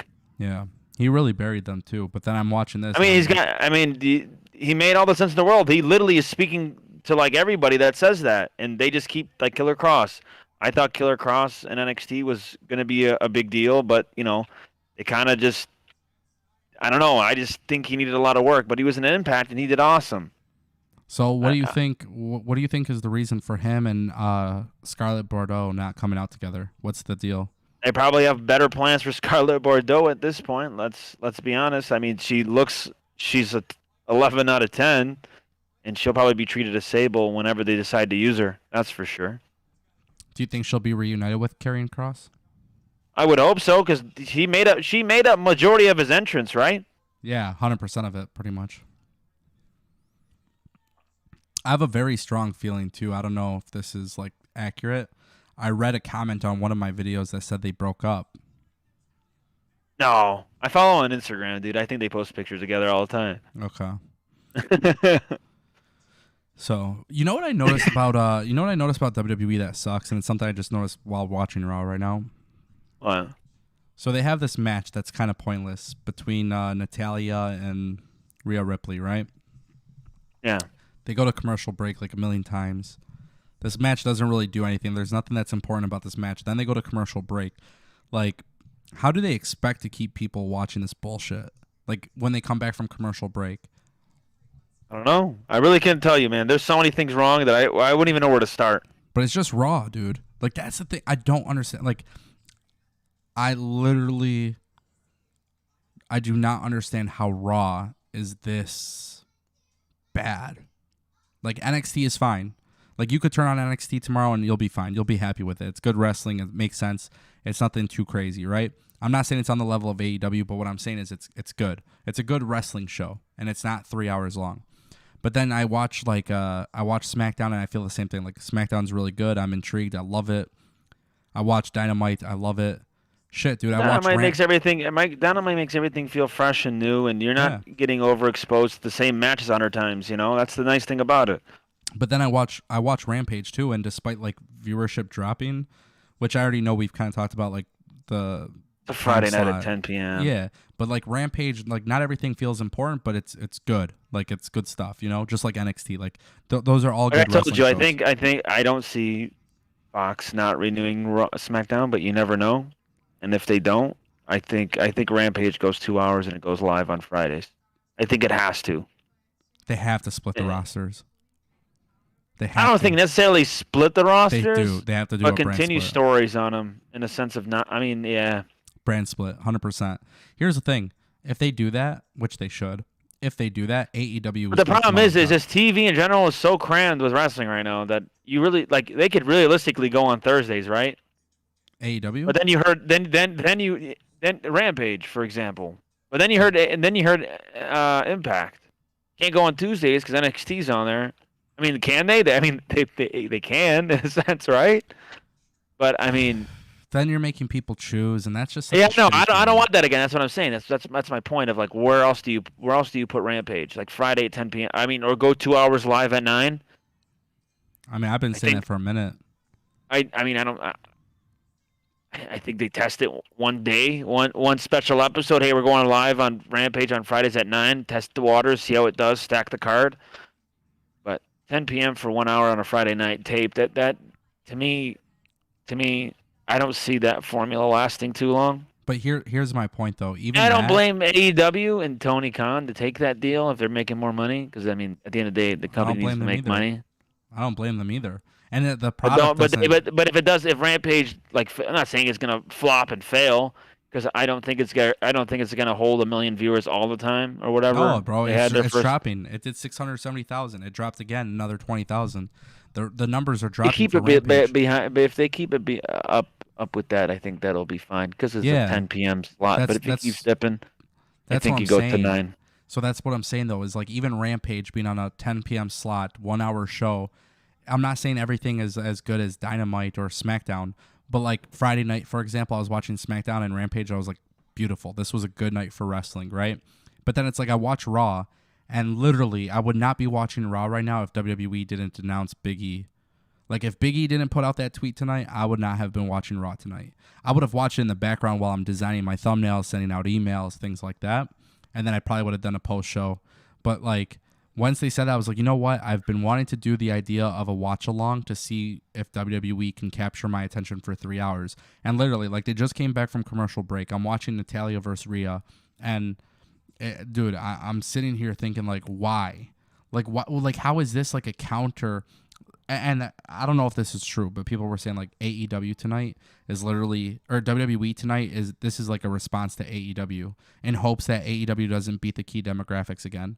But I'm watching this and I'm thinking, like, if you're 18, 40, whatever years old, why the hell would you care about Natalya and Rhea when there's nothing happening? Bro, I'm trying to grasp this. And like, I know it sounds like I'm probably shitting on WWE today. I'm only shitting on Raw. Like, I'm not shitting on WWE. People can shit on WWE, but I think Raw is the actual issue with WWE right now. And I'm watching this and I just don't understand, bro. I don't understand. Get it either. How is it in one night that Ruby Soho is more important to AEW than Rhea Ripley is important to Raw? Like, what's the disconnect, bro? I don't get it. And it sucks. It sucks that I don't get it because part of doing a watch along is like actually talking about the show. And aside from the beginning, like, bro, they literally, I don't know if Carl is still in the chat. I hope he is. This guy, Carl, he's literally counted how many times I've yawned. And I'm pretty sure I reached like 20 or 30 times at this point. I don't blame me. I sat on my couch and literally was about to fall asleep. Like, I know a lot of people that watch Raw live sometimes, and I don't know how they do it. I really don't know how they do it because I'm ready to just fall asleep. Yeah. The thing that keeps me sane is I don't have to work up and go to an office job tomorrow, so I can pretty much do whatever the hell I want, you know? I mean, I work from home, so I just have to wake up 10 minutes before my alarm. And must be nice. Look, hey, you know how much WWE cares about Rhea Ripley and Natalya? They're promoting they're promoting Bobby Lashley and Randy Orton. Yeah, I mean, I don't know what they're gonna do. I really don't. I don't think anything changes. If Big E wins tonight, I still think we're gonna see the same old boring Raw. Like I said, I don't see anything changing for a very, very, very long time. The only time I ever see anything changing is when AEW starts taking money off of Vince McMahon's plate, and that'll be never. Hey, just so you know, shout out to Austin Baker, by the way. I'm at 27 times I've yawned. 27 times I have yawned. I'll be honest, I am right now sitting on my computer while I'm talking to you. Yeah. You're not even watching it. I can tell. I already know. Guess what I'm doing right now? Playing Counter-Strike. That is correct. See, I knew it. Hey, by the way, so one of the things I was, you know, just for fun, I want to start opening up my portfolio with like YouTube stuff. And I have another channel. I guess this is like breaking news for my viewers that are actually in here. I guess they're getting the early scoop.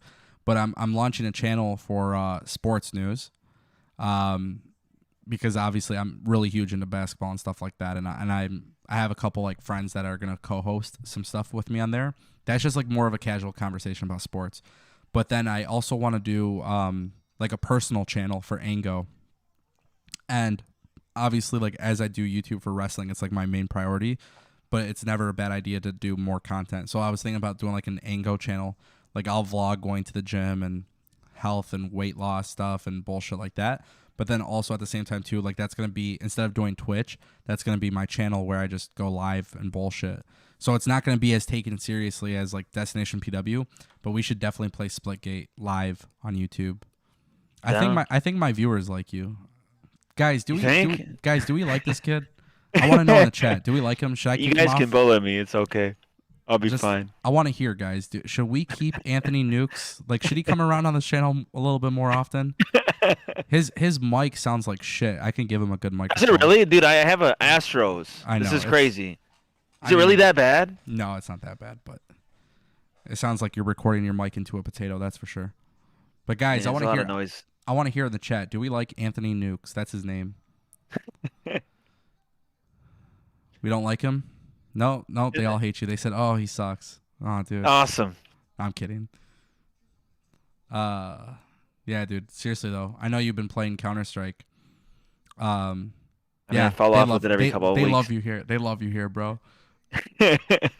Honestly, we should do like Splitgate though. Sometimes I miss playing video games. I haven't played very much I lately. know. I haven't been playing much. Well, it's either. funny. Everybody thinks they're like, oh, you quit your job and you do YouTube full time. So they're like, you should totally just play video games all day and like not work. It's like, bro, I literally left behind a paycheck every 2 weeks to pursue a dream as an online video broadcaster. There is no way I could just sit here and do absolutely nothing. Like, I have to work, bro. I work more here than I actually did my real job. Bro, I'll be honest. Since I've been working from home, I've gotten really lazy and I get bored really quickly. Yeah. And it's not fun. Yeah. You got to keep your mind busy. I do, something. bro. I do. I went on a walk today. I did some website stuff, sent some emails. People here think you should be the main co-host of Destination PW. Ain't that something? Really? Yeah, dude. I'm not shocked though. I've said this before. You know how many times I've tried getting you to do this?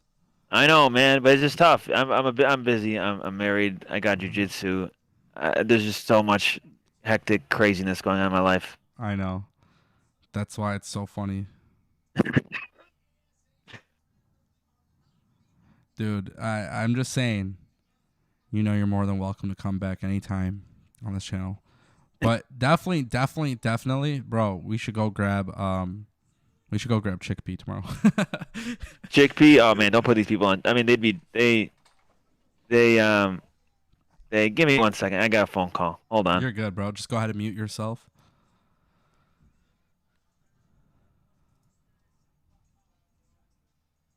All right, guys. Yeah, this is fun. I love when I can have friends on the channel. I wish I could do it more often. I wish I was talking more about Raw, but to be honest with you guys, it's just sucked. Do you blame me, by the way? Do you guys blame me for this? I sure hope not.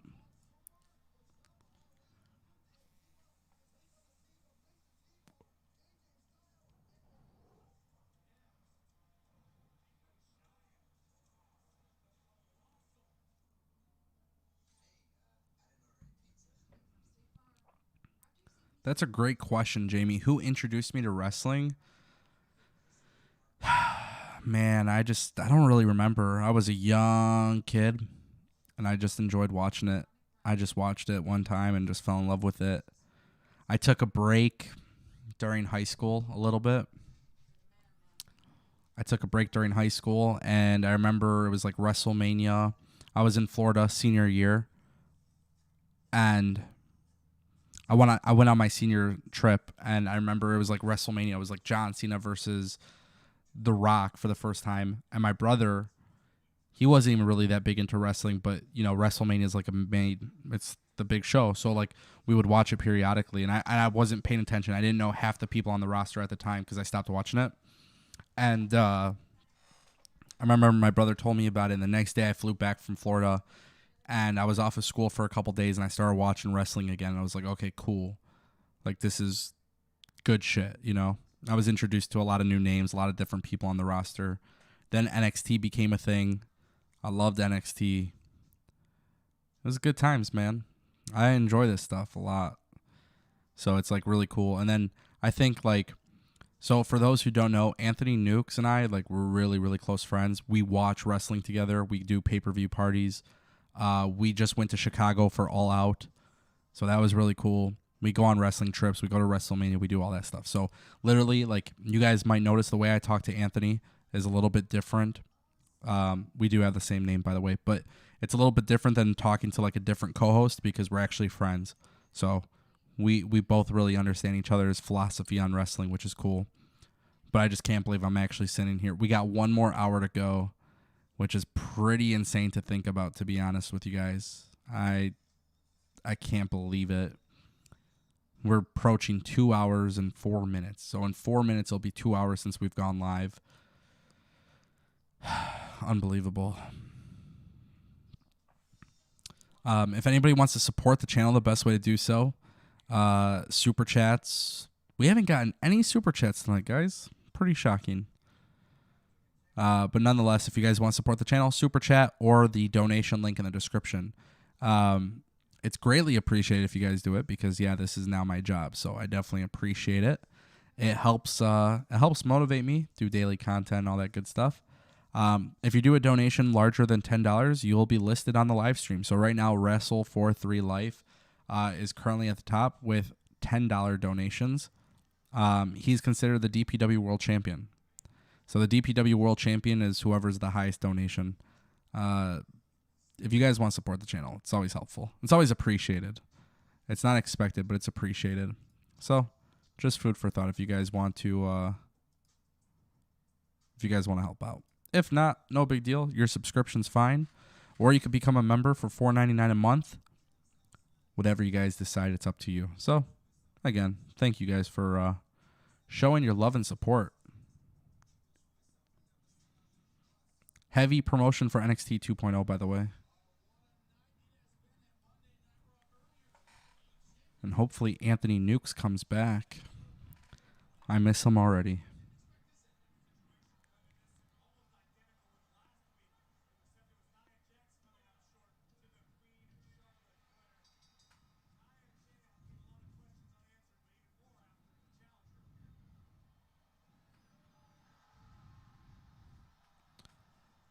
They're showing some clips from earlier, Charlotte and Bliss, and I don't know, man. I think now we're going to get like an 8-man match.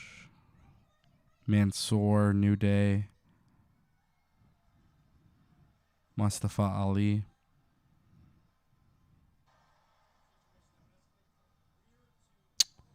Against T-Bar and Mace, and I think AJ Styles and Omos.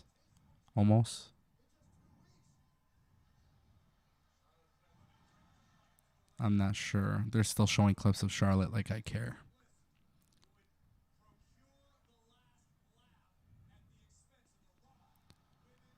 Longest Raw since 2 weeks ago. Facts. Larry says, I would love to see Rampage on Saturday nights. I go out on Saturday nights. I don't know if I would watch.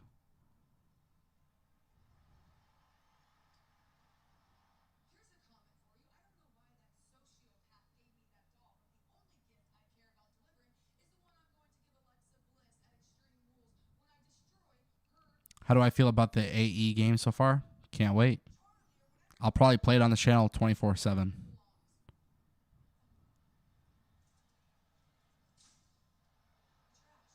Charlotte has thrown away the doll. What a meanie.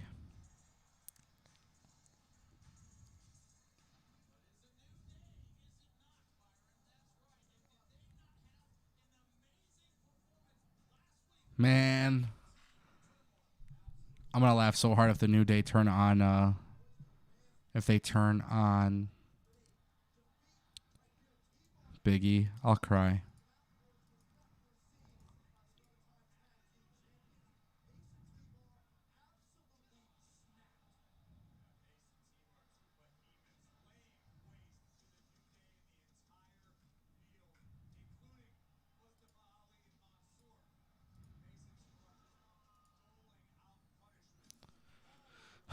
There's always flashback footage for WWE. Like, they show people everything that happened last week because they know for a fact nobody freaking watched it. Ain't that some shit?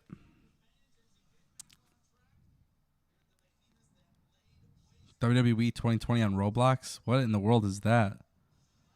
Inform me. I do not know what that is. Phase hip.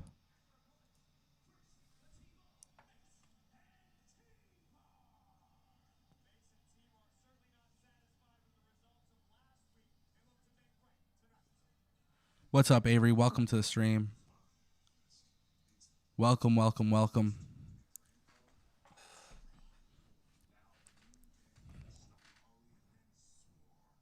Who in AEW would I like to see in WWE? DG, that's a great question.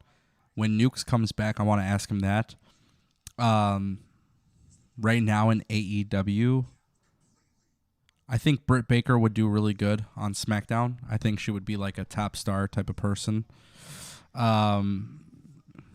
Obviously Kenny Omega, and I think Cody Rhodes too, because Cody has always been good. I think his character now and what he's become would be a lot better for WWE. Who else? Sammy Guevara wouldn't get used, so that's unfortunate. And I think the person I would like to see the most from AEW and WWE, probably Britt Baker, honestly.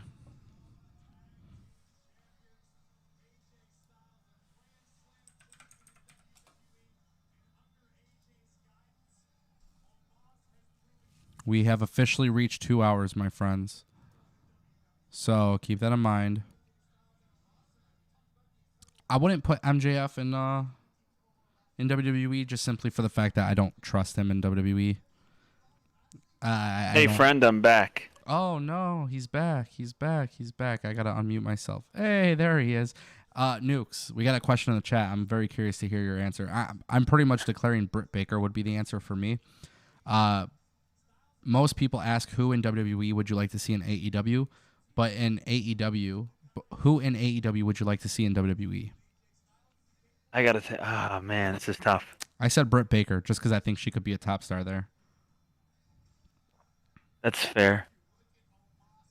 Man, that's a hard one. And I also said Cody Rhodes because I think Cody Rhodes is the shit. I love Cody. Honestly, Brian Cage. Really? Yeah. No way. Seriously? Yeah. Yeah. Definitely.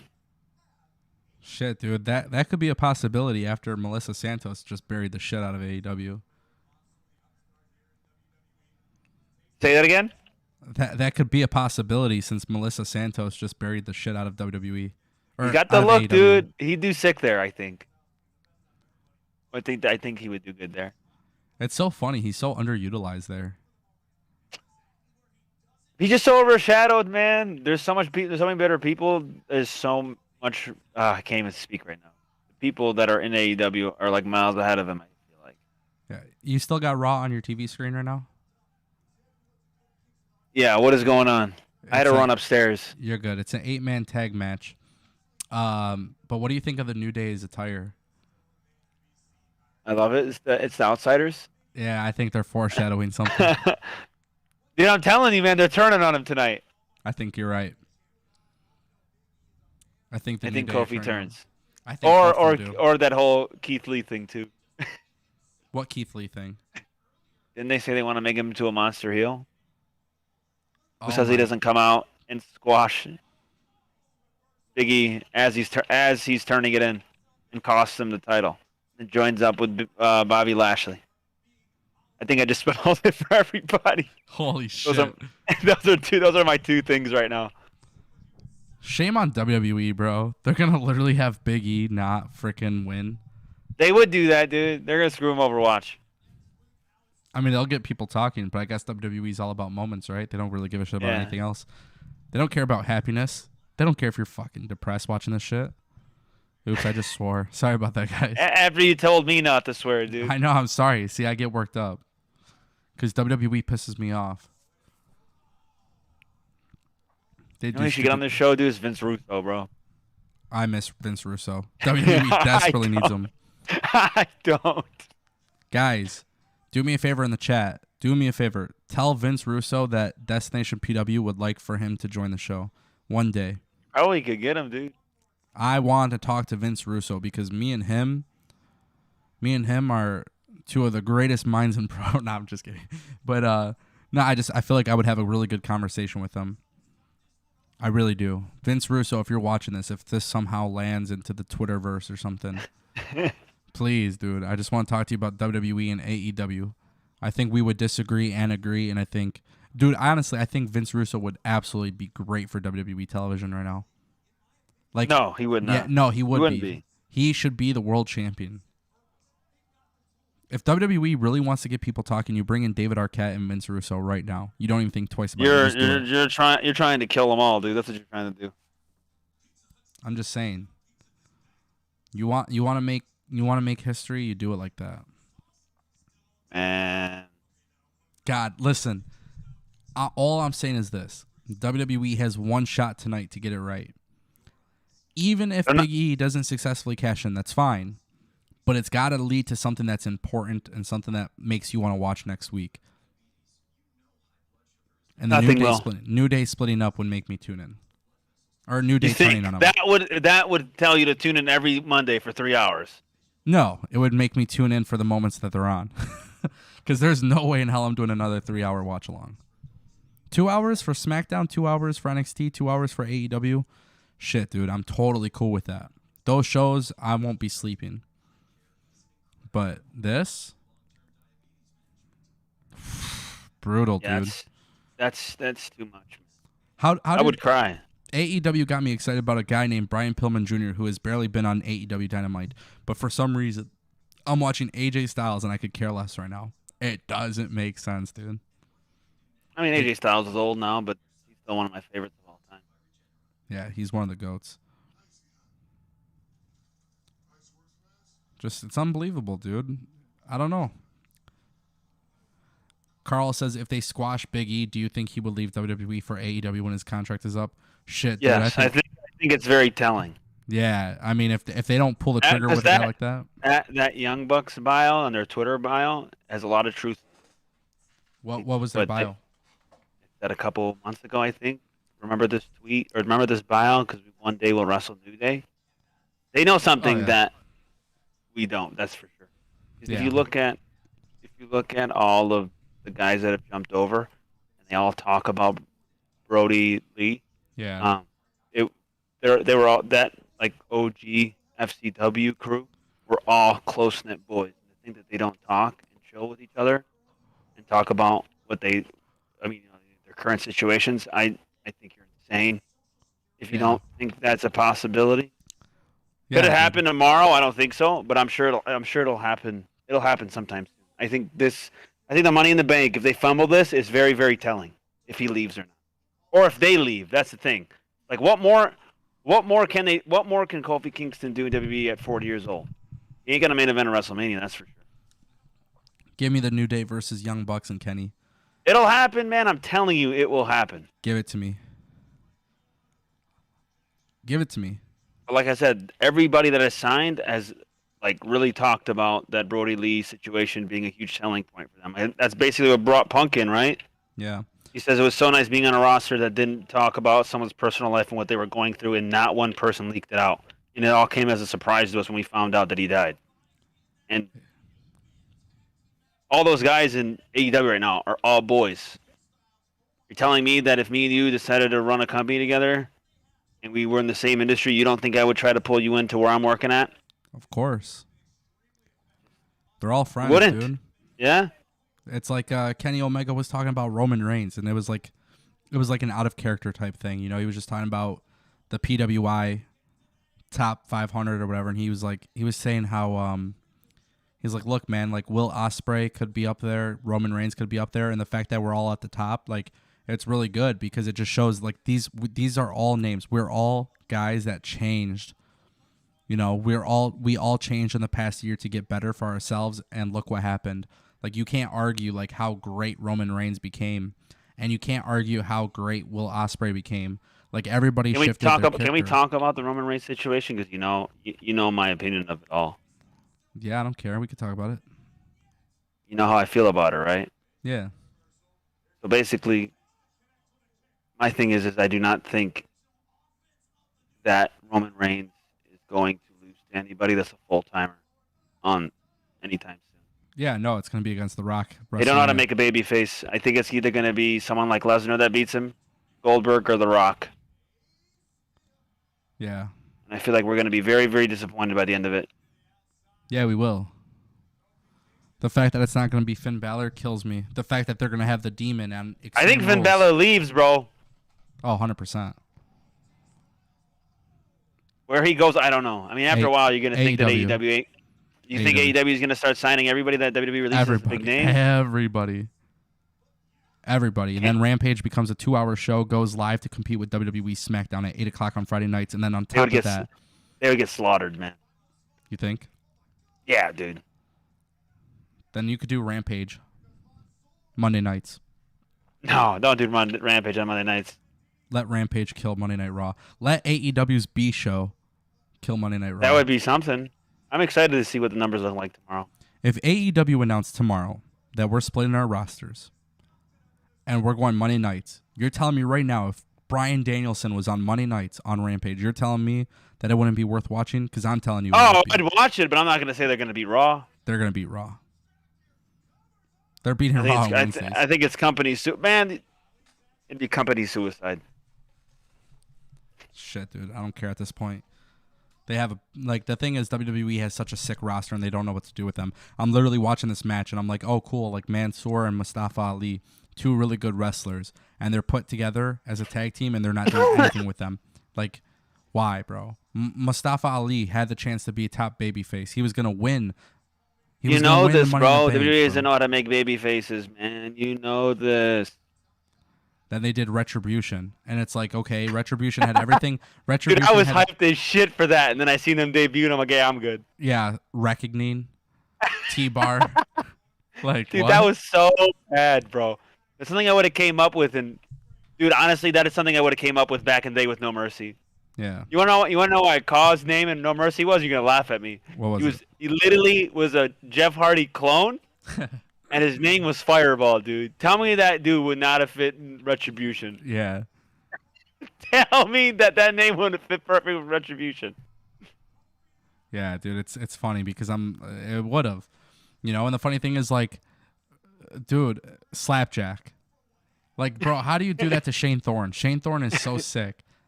What happened to his tag partner? Did he get released? Did he retire? What happened to that guy? TM61 or whatever. Yeah, they were sick. They were sick. Yeah, I think he got released or injured or something. Something happened. Shane Thorne was always better though. I feel sad. Do you know what my caw was created? Like every single wrestling game I've ever had. You want to know what my caw's name was? What? TG Styles. What is it? TG Styles. It was always that, dude.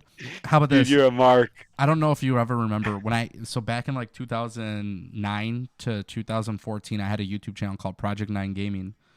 And basically it was like I was doing FIFA videos, NBA videos. It was a big channel, bro. It blew up. It did like 30 million views. Like, it was crazy. And I remember I did a video with so I did parody videos. So I would go into like community creations and create my own wrestlers based on current WWE superstars. So at like one point, Ryback, he was big at the time, and I did something called like Cryback. So I put a diaper on him, and then I did Fat Ryback, and then I did like a whole bunch of stupid bullshit. And then every time I would use these guys, I would always put them in the ring against my creative player, which was TG Styles. So I always put over my own character in my videos because I would do a parody, What? Okay, because I'm a couple years older than you. Yeah. Do you remember back in the day? It was either Here Comes the Pain or it was one of the SmackDown games. I don't remember. But do you remember there was that one YouTuber or whatever that they were either brothers, but they had like the most like infamous cause ever, and I can't think of their names, and I think like it had to do with the last name Law or something like that. Do you remember that shit? Yeah, I do. I can't think of them, but I used to see them in every video as a kid on YouTube, and I can't think of their names. They're gone.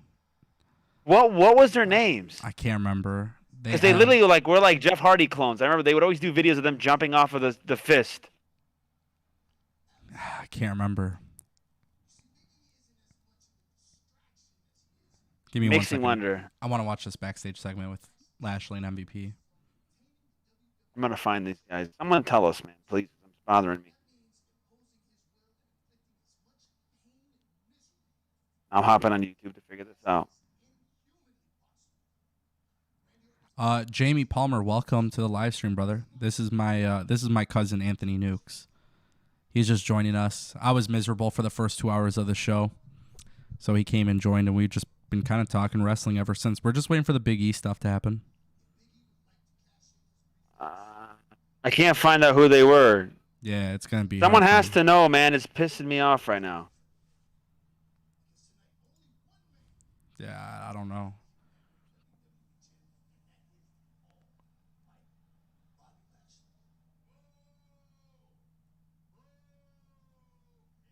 Oh my God, I found him. What is it? Turio Law. Link it to me. Dude, they were like the most popular on. Are they still making videos? I don't know. There's no way.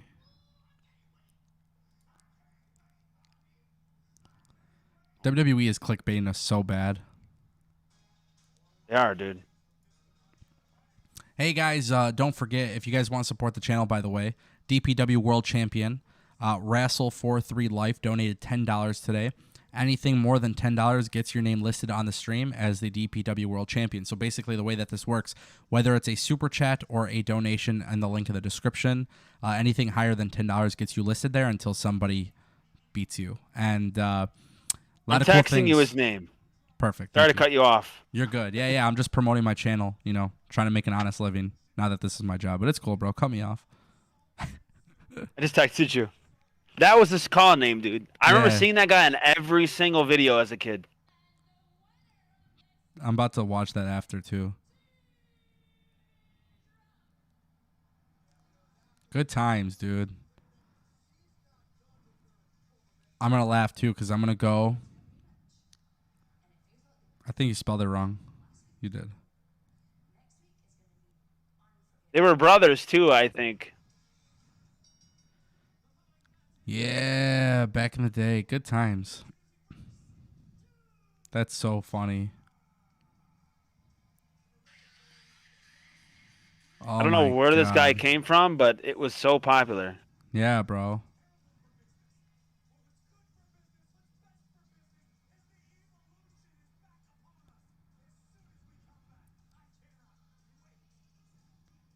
Oh my god. Yeah, that's so funny, dude. Oh my god. Hey, you know what we gotta do, Nukes? I need your help. You know what we need to do? What's up? We need without getting into specifics, we need to jump back into the Parsec thing that we were doing before. And I need to do No Mercy with AEW guys so I could just live stream that like 24/7. Yeah. We gotta figure that out. Whenever you want. I don't think these people are ready for us to play VPW 2, man. Ah, so fun. It's funny, bro. I don't really have time. Like I was talking about, I was like, I don't really have time to do like video games and like do nothing, you know? I'm constantly sending out emails and constantly making videos and I'm staying busy. But I got to start finding a little bit of time to have like a little bit of mental health balance because it's tough, dude, watching Raw. I know, dude. It's tough. It's super tough.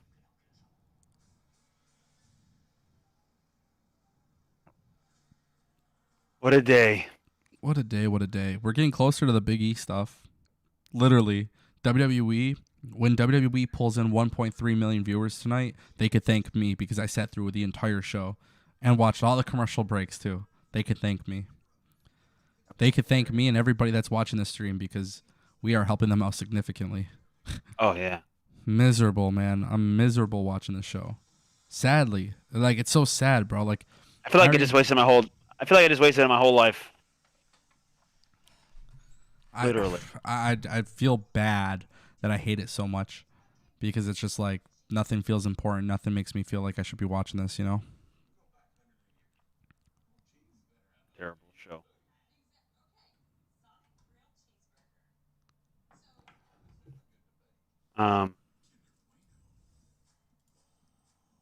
Give me 1 second. I'm sorry. No, you're good, brother. We're back to another commercial break, so it's not really that big of a deal.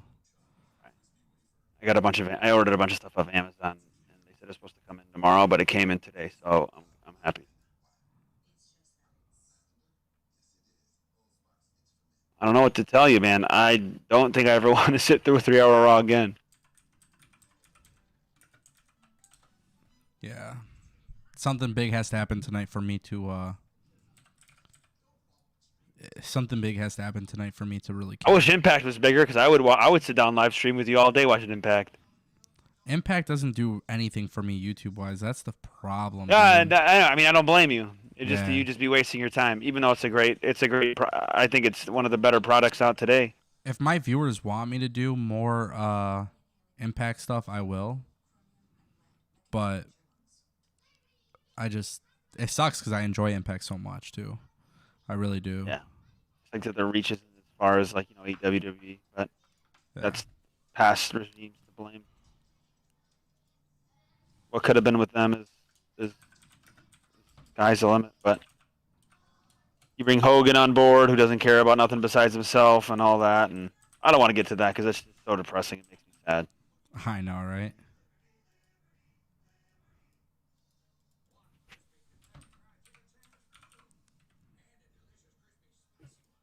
Oh my gosh, we got a donation. Oh, we just got a donation. I'm gonna donate it. How much? How much do I get of that donation? Thanks for entertainment. Donated $25. Oh wow! Cool. Wow. You're buying me lunch tomorrow, dude. Damn, bro. I wasted 3 hours of my life watching Raw with you.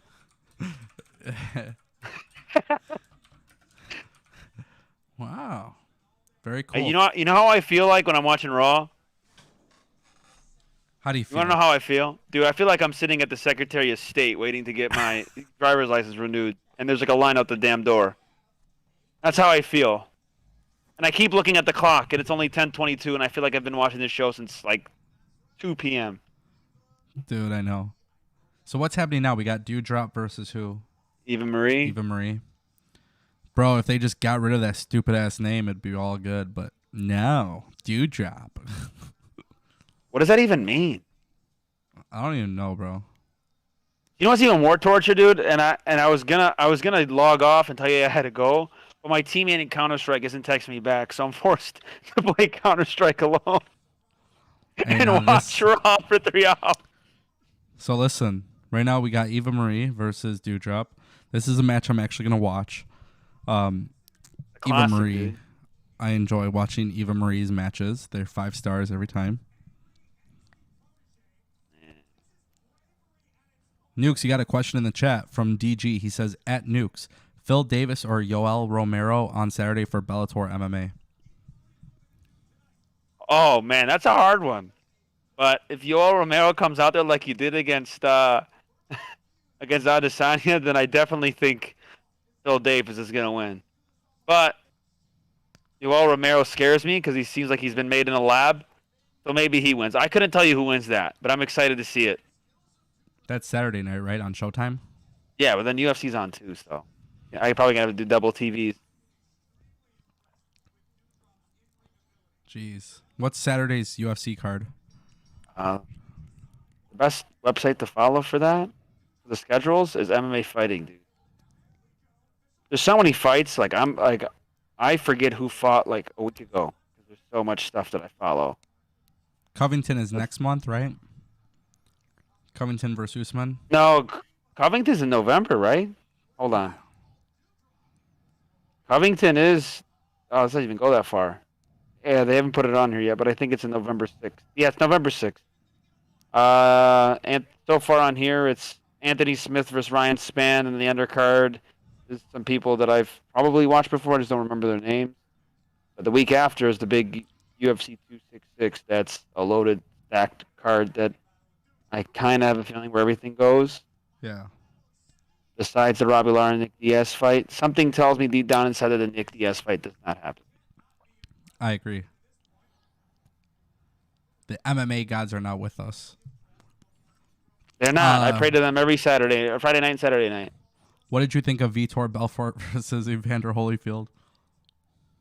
Dude, whoever cleared that fight for a 58-year-old man deserves to be fired and publicly humiliated. That was like the saddest thing I ever seen in my life. Like that was embarrassing, and It's I all can't. Triller, Like that bro. was, yeah, that was the most carny. Like I thought, like a lot of wrestling's carny. Like that was the most carny, like combat sport event I've ever seen in my life. The post-match thing was crazy, dude.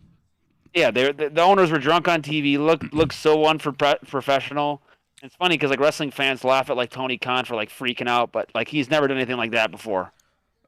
Like that was just like some frat boy mentality that I would have thought like a 20-year-old kid that like some party school would act, but not dudes that own a company like that. But I mean, Carney's gonna Carney, right? Wow, Dewdrop just beat Eva Marie. Nice. I don't even know why Eva Marie's even there in the first place. Like, what does she have to offer? Like, yeah, she has a huge social media following, and she's trained that one kid who I really can't stand. Who? That one Gunnar Harlan kid, that Parker Boyd. Oh. I don't like that guy at all, dude. He drives me insane when I see him on my timeline. He's got drip, bro. He's gonna be the future. I mean, he just seems like your regular hype beast. He just seems like a total tool, man. Like I don't know. I can't hate I- on him. He follows me on Twitter. Does he really? Yeah. But can you blame him? Because Yeah. I'm a hype beast as well. Hey, for real though, you know what sounds really good right now? JP and Amigo. Yeah, let's get both. Oh, hold on. Karrion Kross.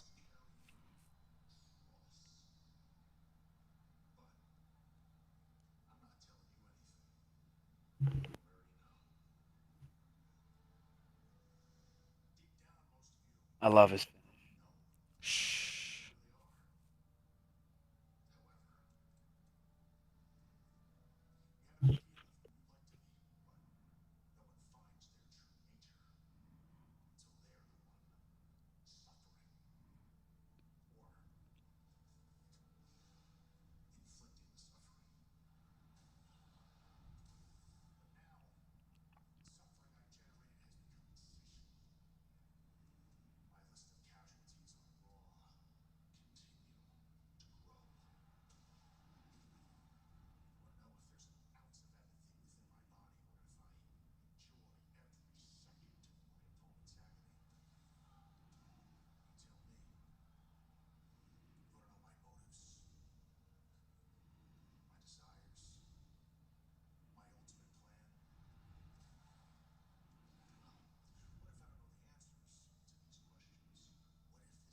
I like this so far.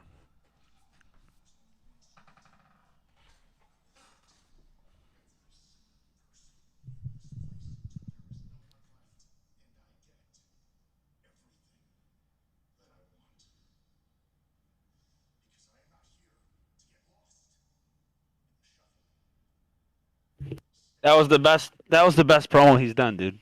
Yeah, that was really good. He's Really, believable. really good promo, man.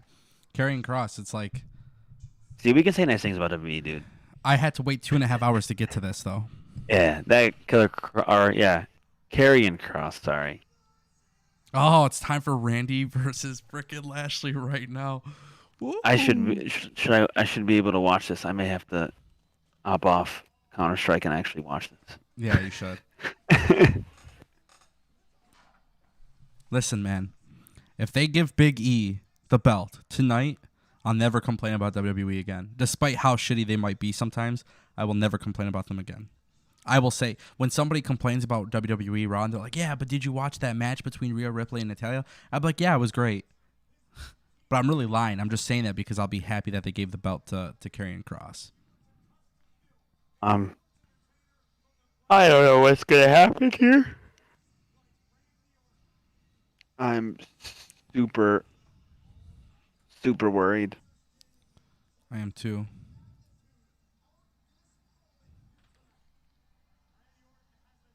Everyone keeps talking about Sean O'Hare's old gimmick about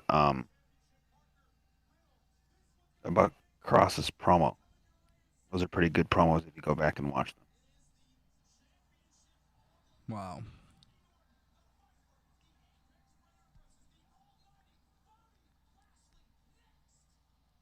Now we're going to another commercial break. Guys, in the chat, I just want to say thank you so far. We've finally made it to the last 30 minutes of the show.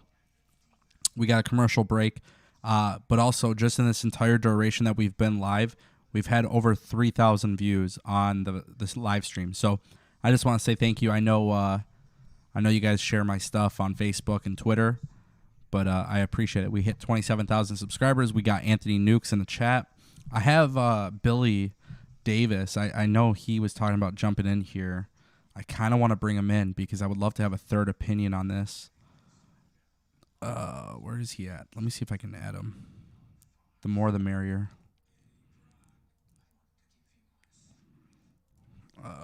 Billy.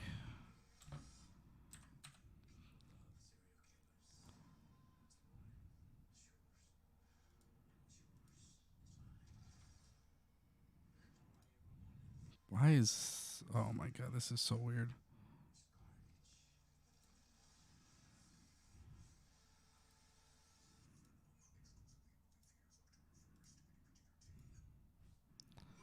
Billy, I just sent you a request on Discord. I need you to join that, and I'm going to add you into this call. Nukes, this is going to be a 3-way. Nice. And now it's about to get juicy. I want to bring Billy in because Billy is... I talk wrestling with Billy all the time.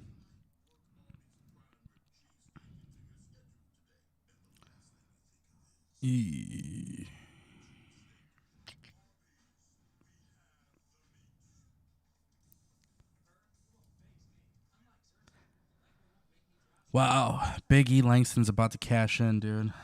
I will Or be not. right. I will be right back. You're good, dude. I'm watching, but I'll be back. Yeah.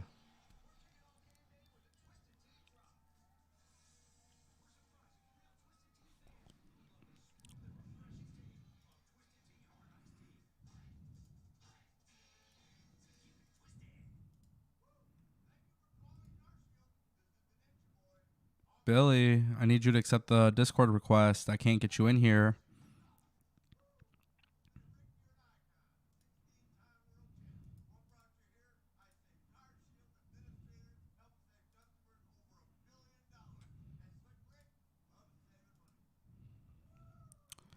We'll get Billy in the chat. I have Anthony Nukes joined with us. Billy will be joining as well. And we're getting ready for Big E to cash in Money in the Bank, hopefully. We've heard some bold predictions today on what's going to happen, so I'm very intrigued. And we'll talk about it as it happens. Once Billy accepts the request, I can get him in.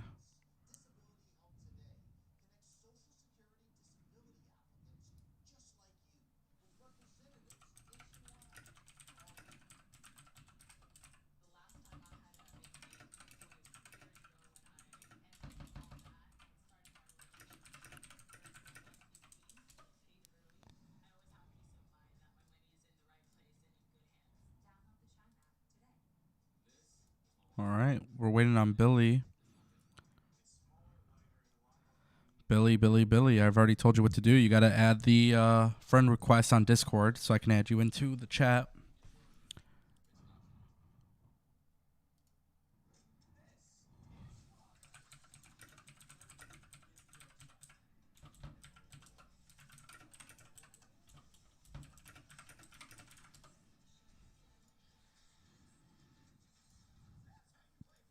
All right.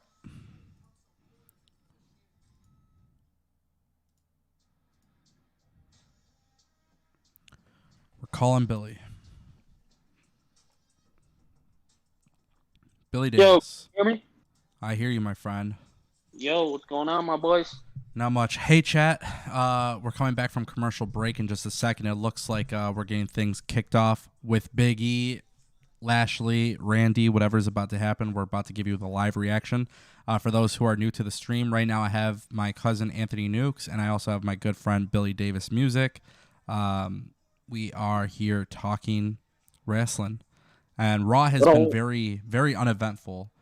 Shout out to Romeo, the Steppa, who just subscribed. Thank you for that. Appreciate that.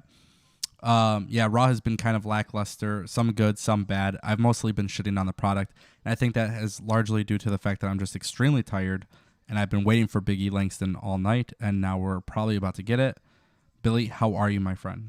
My boy, I am actually turning on Raw as we speak because I'm trying to watch this match. I'm actually very, very excited for this one. Cool. So, yeah, you missed a very interesting Raw. Not bad, just 3 hours. It's kind of miserable, you know. I know, dude. I've been in the chat. I've been listening to you, and it just sounded miserable, dude. Felt like a chore, that's for sure. Yeah. Oh, and Nukes, my man, it's nice to meet you. I'm Billy, by the way. Yeah, he just took a step away for a minute. Did he? Okay. All right. Yeah. Yeah, I'm turning on Raw now. This should be interesting. Yeah. We got Orton versus Lashley. So what do you think? Nukes made a bold prediction, and he believes that Kofi will turn on Big E, costing him the Money in the Bank, everything. Yeah, that's a very bold statement because if they're not going to give Big E the title, then I don't know what direction they're heading in. They got to do something to get us talking. That's for sure.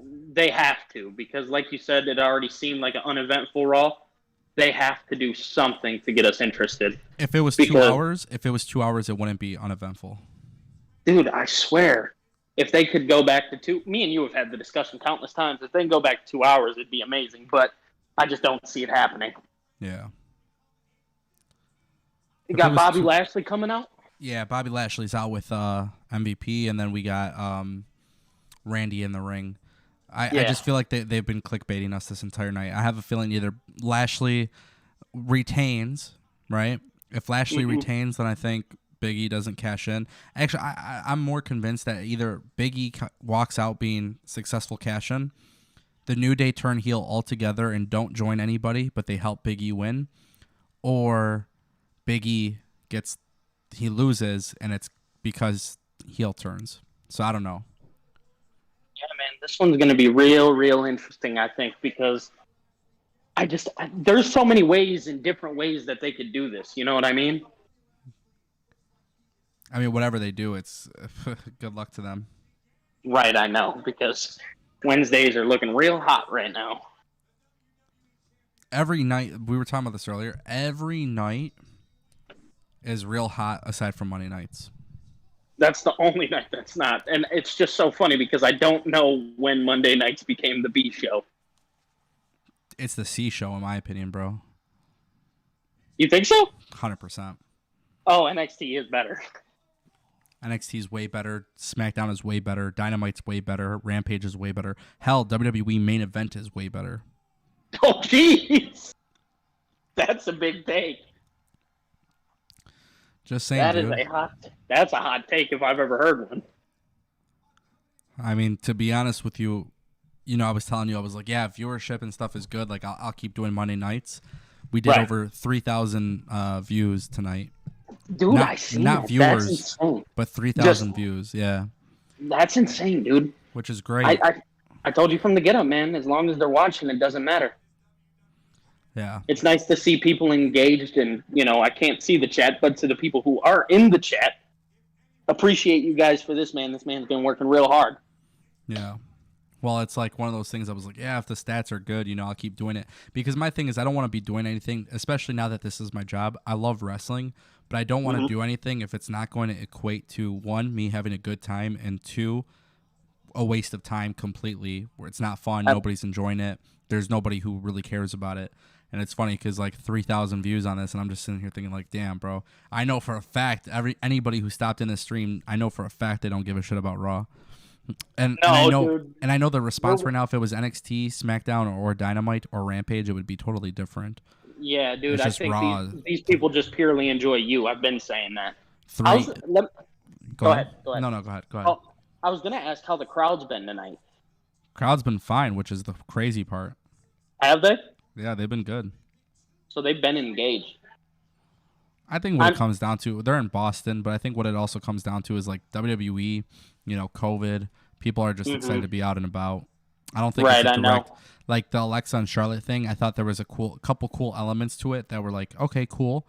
But then as I was watching, I was like, I don't really care, Weird. I will forever say like the East Coast, like that East Coast part of the country, I'll forever say I think they bring like the hottest crowds. Yeah. East Coast, Midwest, I've always thought that. Detroit always has a good crowd too. Always, man, always. Chicago, obviously. Yeah, Chicago, Detroit, New York. All those places, man. Yeah.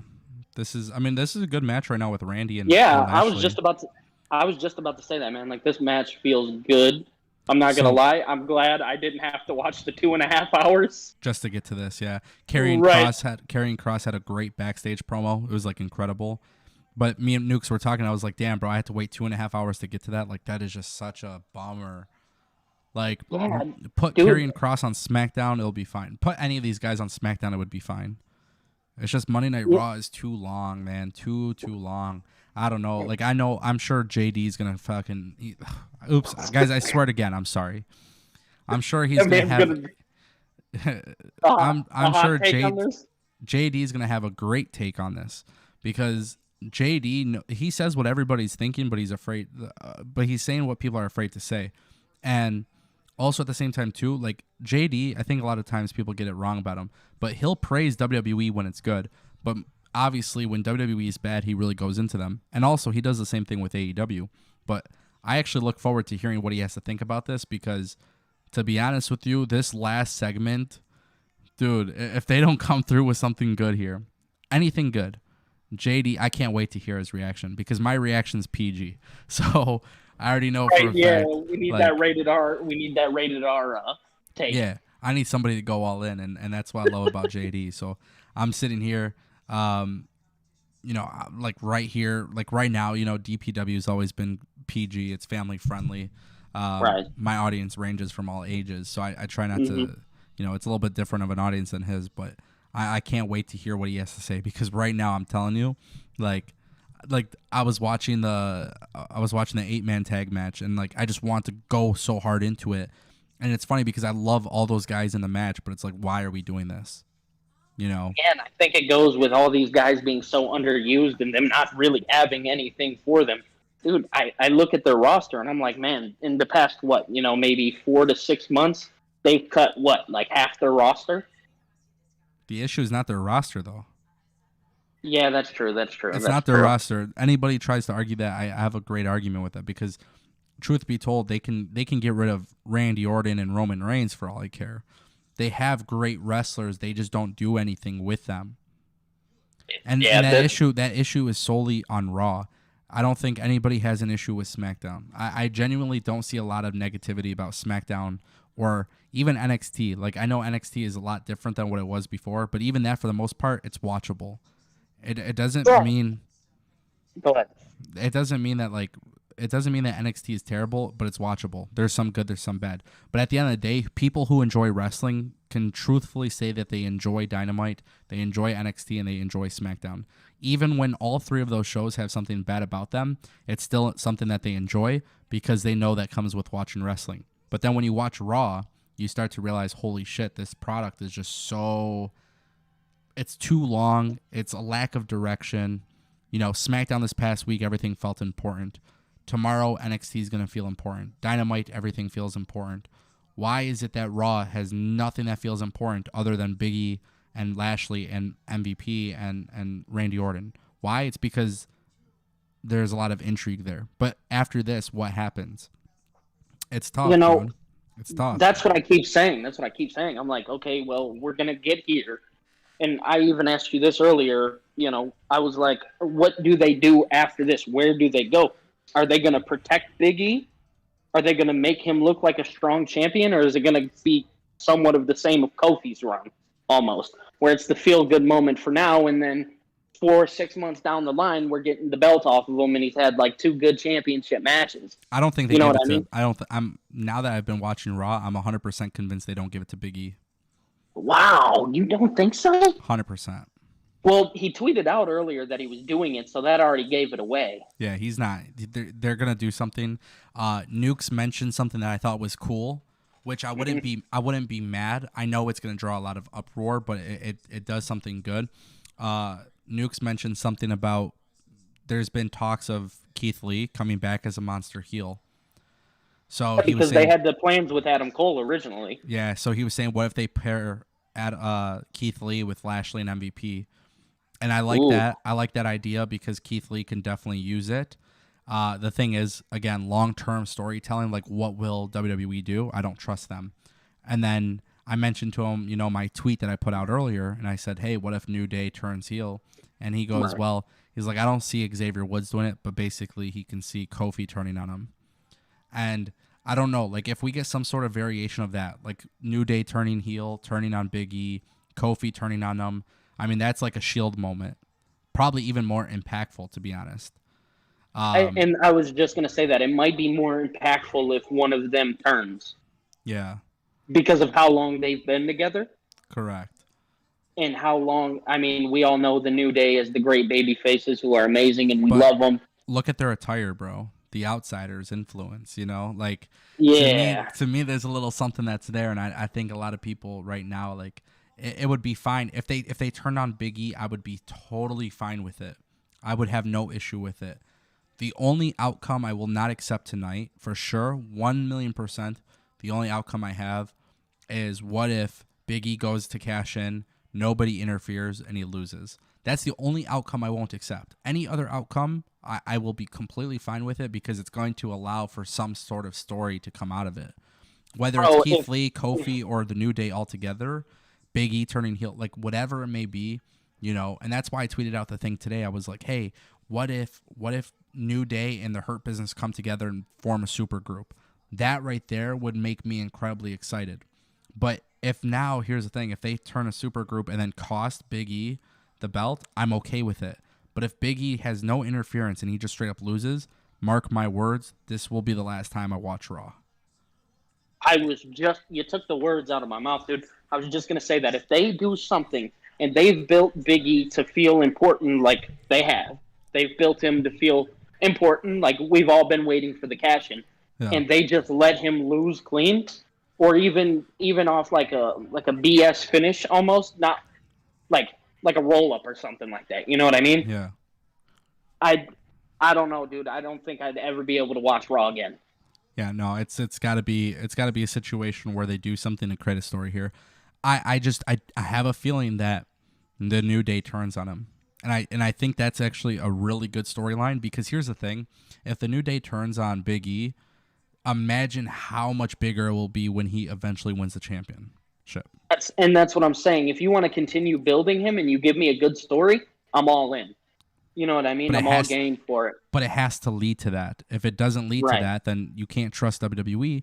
And that's the thing. WWE is not that good with long-term storytelling anymore because they're all about creating moments. They're not creating compelling stories.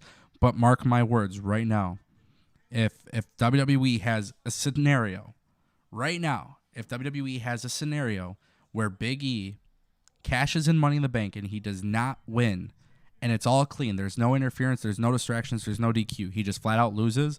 Mark my words. I don't care what the long-term play is. 1,000,000%. Over. 1,000,000%. I know for a fact I will never do a watch-along for Raw because I probably more than likely will not watch Raw. It will take a very, very, very long time for WWE to gain my trust back as a viewer. And I'm just being honest because it's like at that point it doesn't make sense. Like, why would you do that? Why would you have this guy cash in and cleanly lose? But if you have the New Day turn, if you have Keith Lee coming out, now you're building storylines. You're building something to get people talking. I'm okay with that. You know what I mean?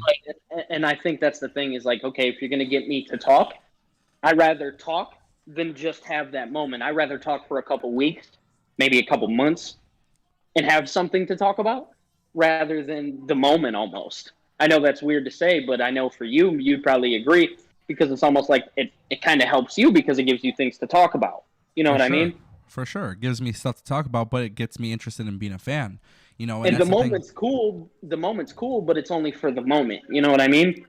If the New Day turn on Big E, it's far more impactful than when Seth turned on the Shield. Absolutely. Highly agree. And it makes them feel important again. And not even that, but the New Day were originally supposed to be heels. Then they got over. About that. They got over, bro. Once you get over like that, it's very hard to do anything else. And then they've been at the top as baby faces for so long, and they make great merch money. But at the end of the day, why not do something completely to get people talking? Have them all turn. Have the New Day join Big E and have Big E win by getting help from them. I don't care what they do. Just do something that is impactful.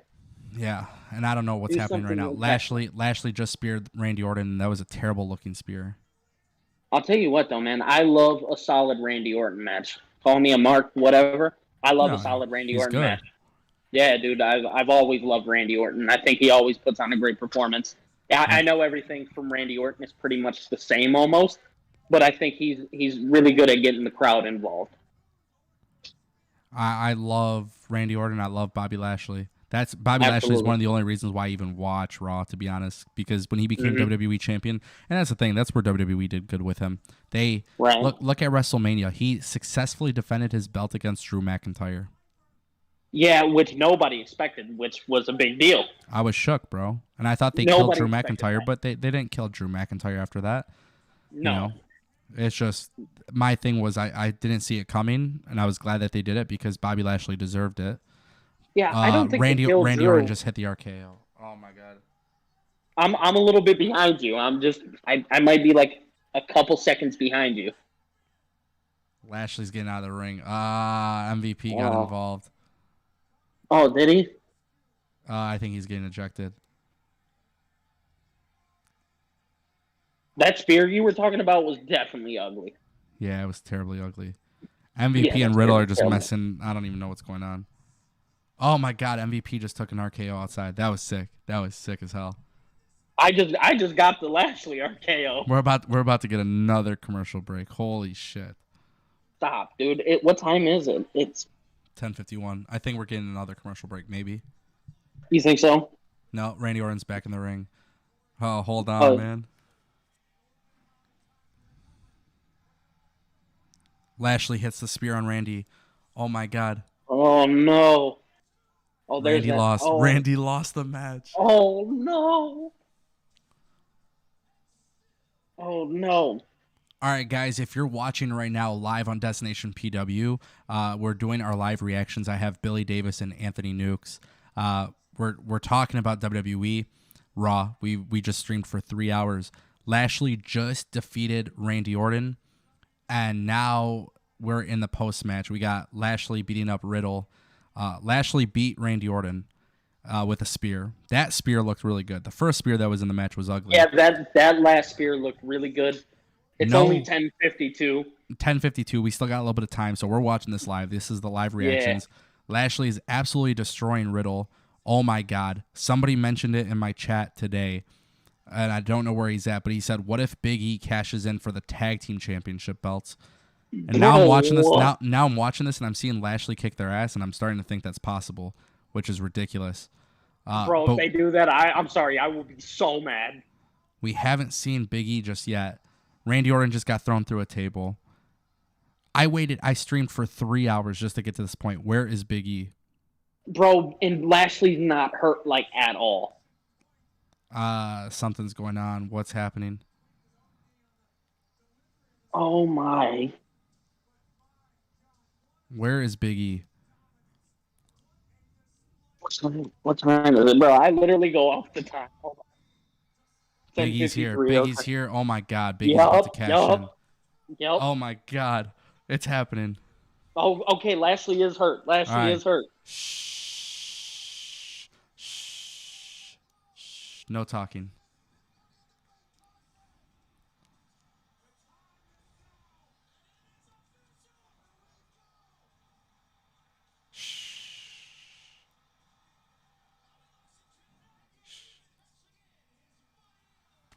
He's actually cashed in. Lashley selling the injury. Yep. Oh, man. And they went to commercial. No.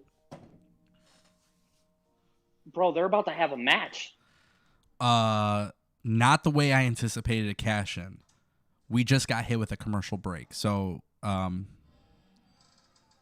what is going on? WWE, what is going on here? Bro, hold on.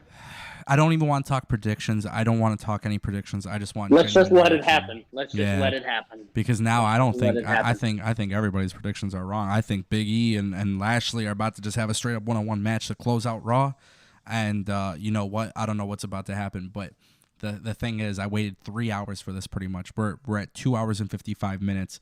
And I will be honest with you guys. If you're watching this live or if you're watching this video on demand, I just want to be very clear that WWE RAW is very, very hard to watch for 3 hours. Like, my reactions on this live stream said it all.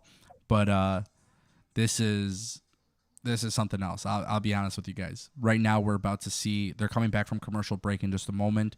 We're going to see either Big E become the new champion or something totally different. And I have no idea. So earlier during the live stream, Anthony Nukes predicted that Kofi turns on Big E. I don't know what's even going to happen at this point. I don't even want to talk predictions. I'm going to give you guys my live reaction as it happens. But WWE decided to pretty much do whatever YouTuber does and clickbait everybody. And yeah, we're at the point where we're just waiting for this commercial to come back. Billy, dude, Bro, I'm here for the live reaction. I'm shook, bro. I'm shook. They went to a commercial, bro. Something's about to happen. Something's happening. I don't know what's happening. Something's happening. Something is happening. Viewership is going up right now. So thank you, everybody, for stopping by. If you're new here, make sure you click that subscribe button. If you're not new here, make sure you tune into the channel every single day. We got tons of news videos, all that good stuff, and a Discord server, by the way. So just keep that in mind. Discord is absolutely free. And, yeah, this is... I hate commercials, man. WWE really has a commercial like it's been going on forever. Oh, man, this one feels good, though. I like this. I will say, regardless of it, I like the feel that they've given me here. Where I'm excited. Everybody's feeling a little something right now. The body movement is just, it's like this energy that's inside of you that I think deep down inside it's crazy, to be honest. Like, I think the commercials are ruining it, but also WWE knows what they're doing. They know right now if they give it to Big E, they're making that money because everybody's tuned in right now. They're not stupid. Right, exactly. That's brilliant business people. They're smart, man. They're smart. And Big E and Bobby is something, I mean, I don't think it's something that people beg for, but I think it's something that people would like to see in general, whether we get it, down the line or whenever, because right now might not to cut you off, but they just promoted NXT 2.0 for tomorrow. So that's how you know WWE is trying to take advantage of the fact all this hype. Right now, everybody's talking about it. It's trending on Twitter. What's going to happen with Big E? We got 3 minutes left until the show ends. Like, this is something else, man. WWE is really, really, really, really, really, like... Oh, it's back. It's back. All right, here we go. No talking. Here we go. Big E slaps Lashley. They're wrestling. Oh, my God. Oh, no.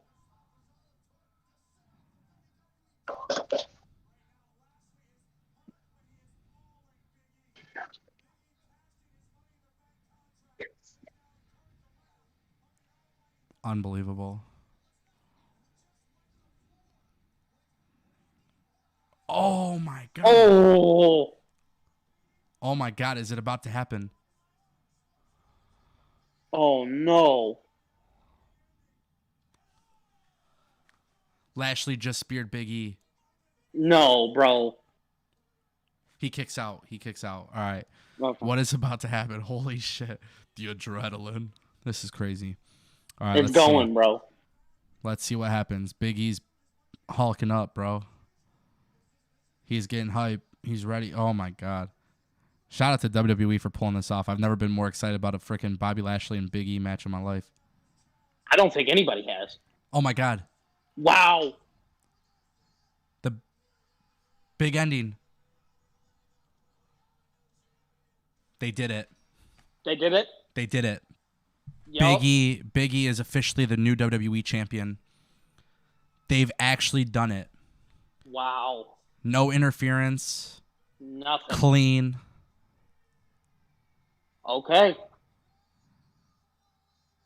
Just as I originally predicted, I said, how beautiful would it be last week? What did I say?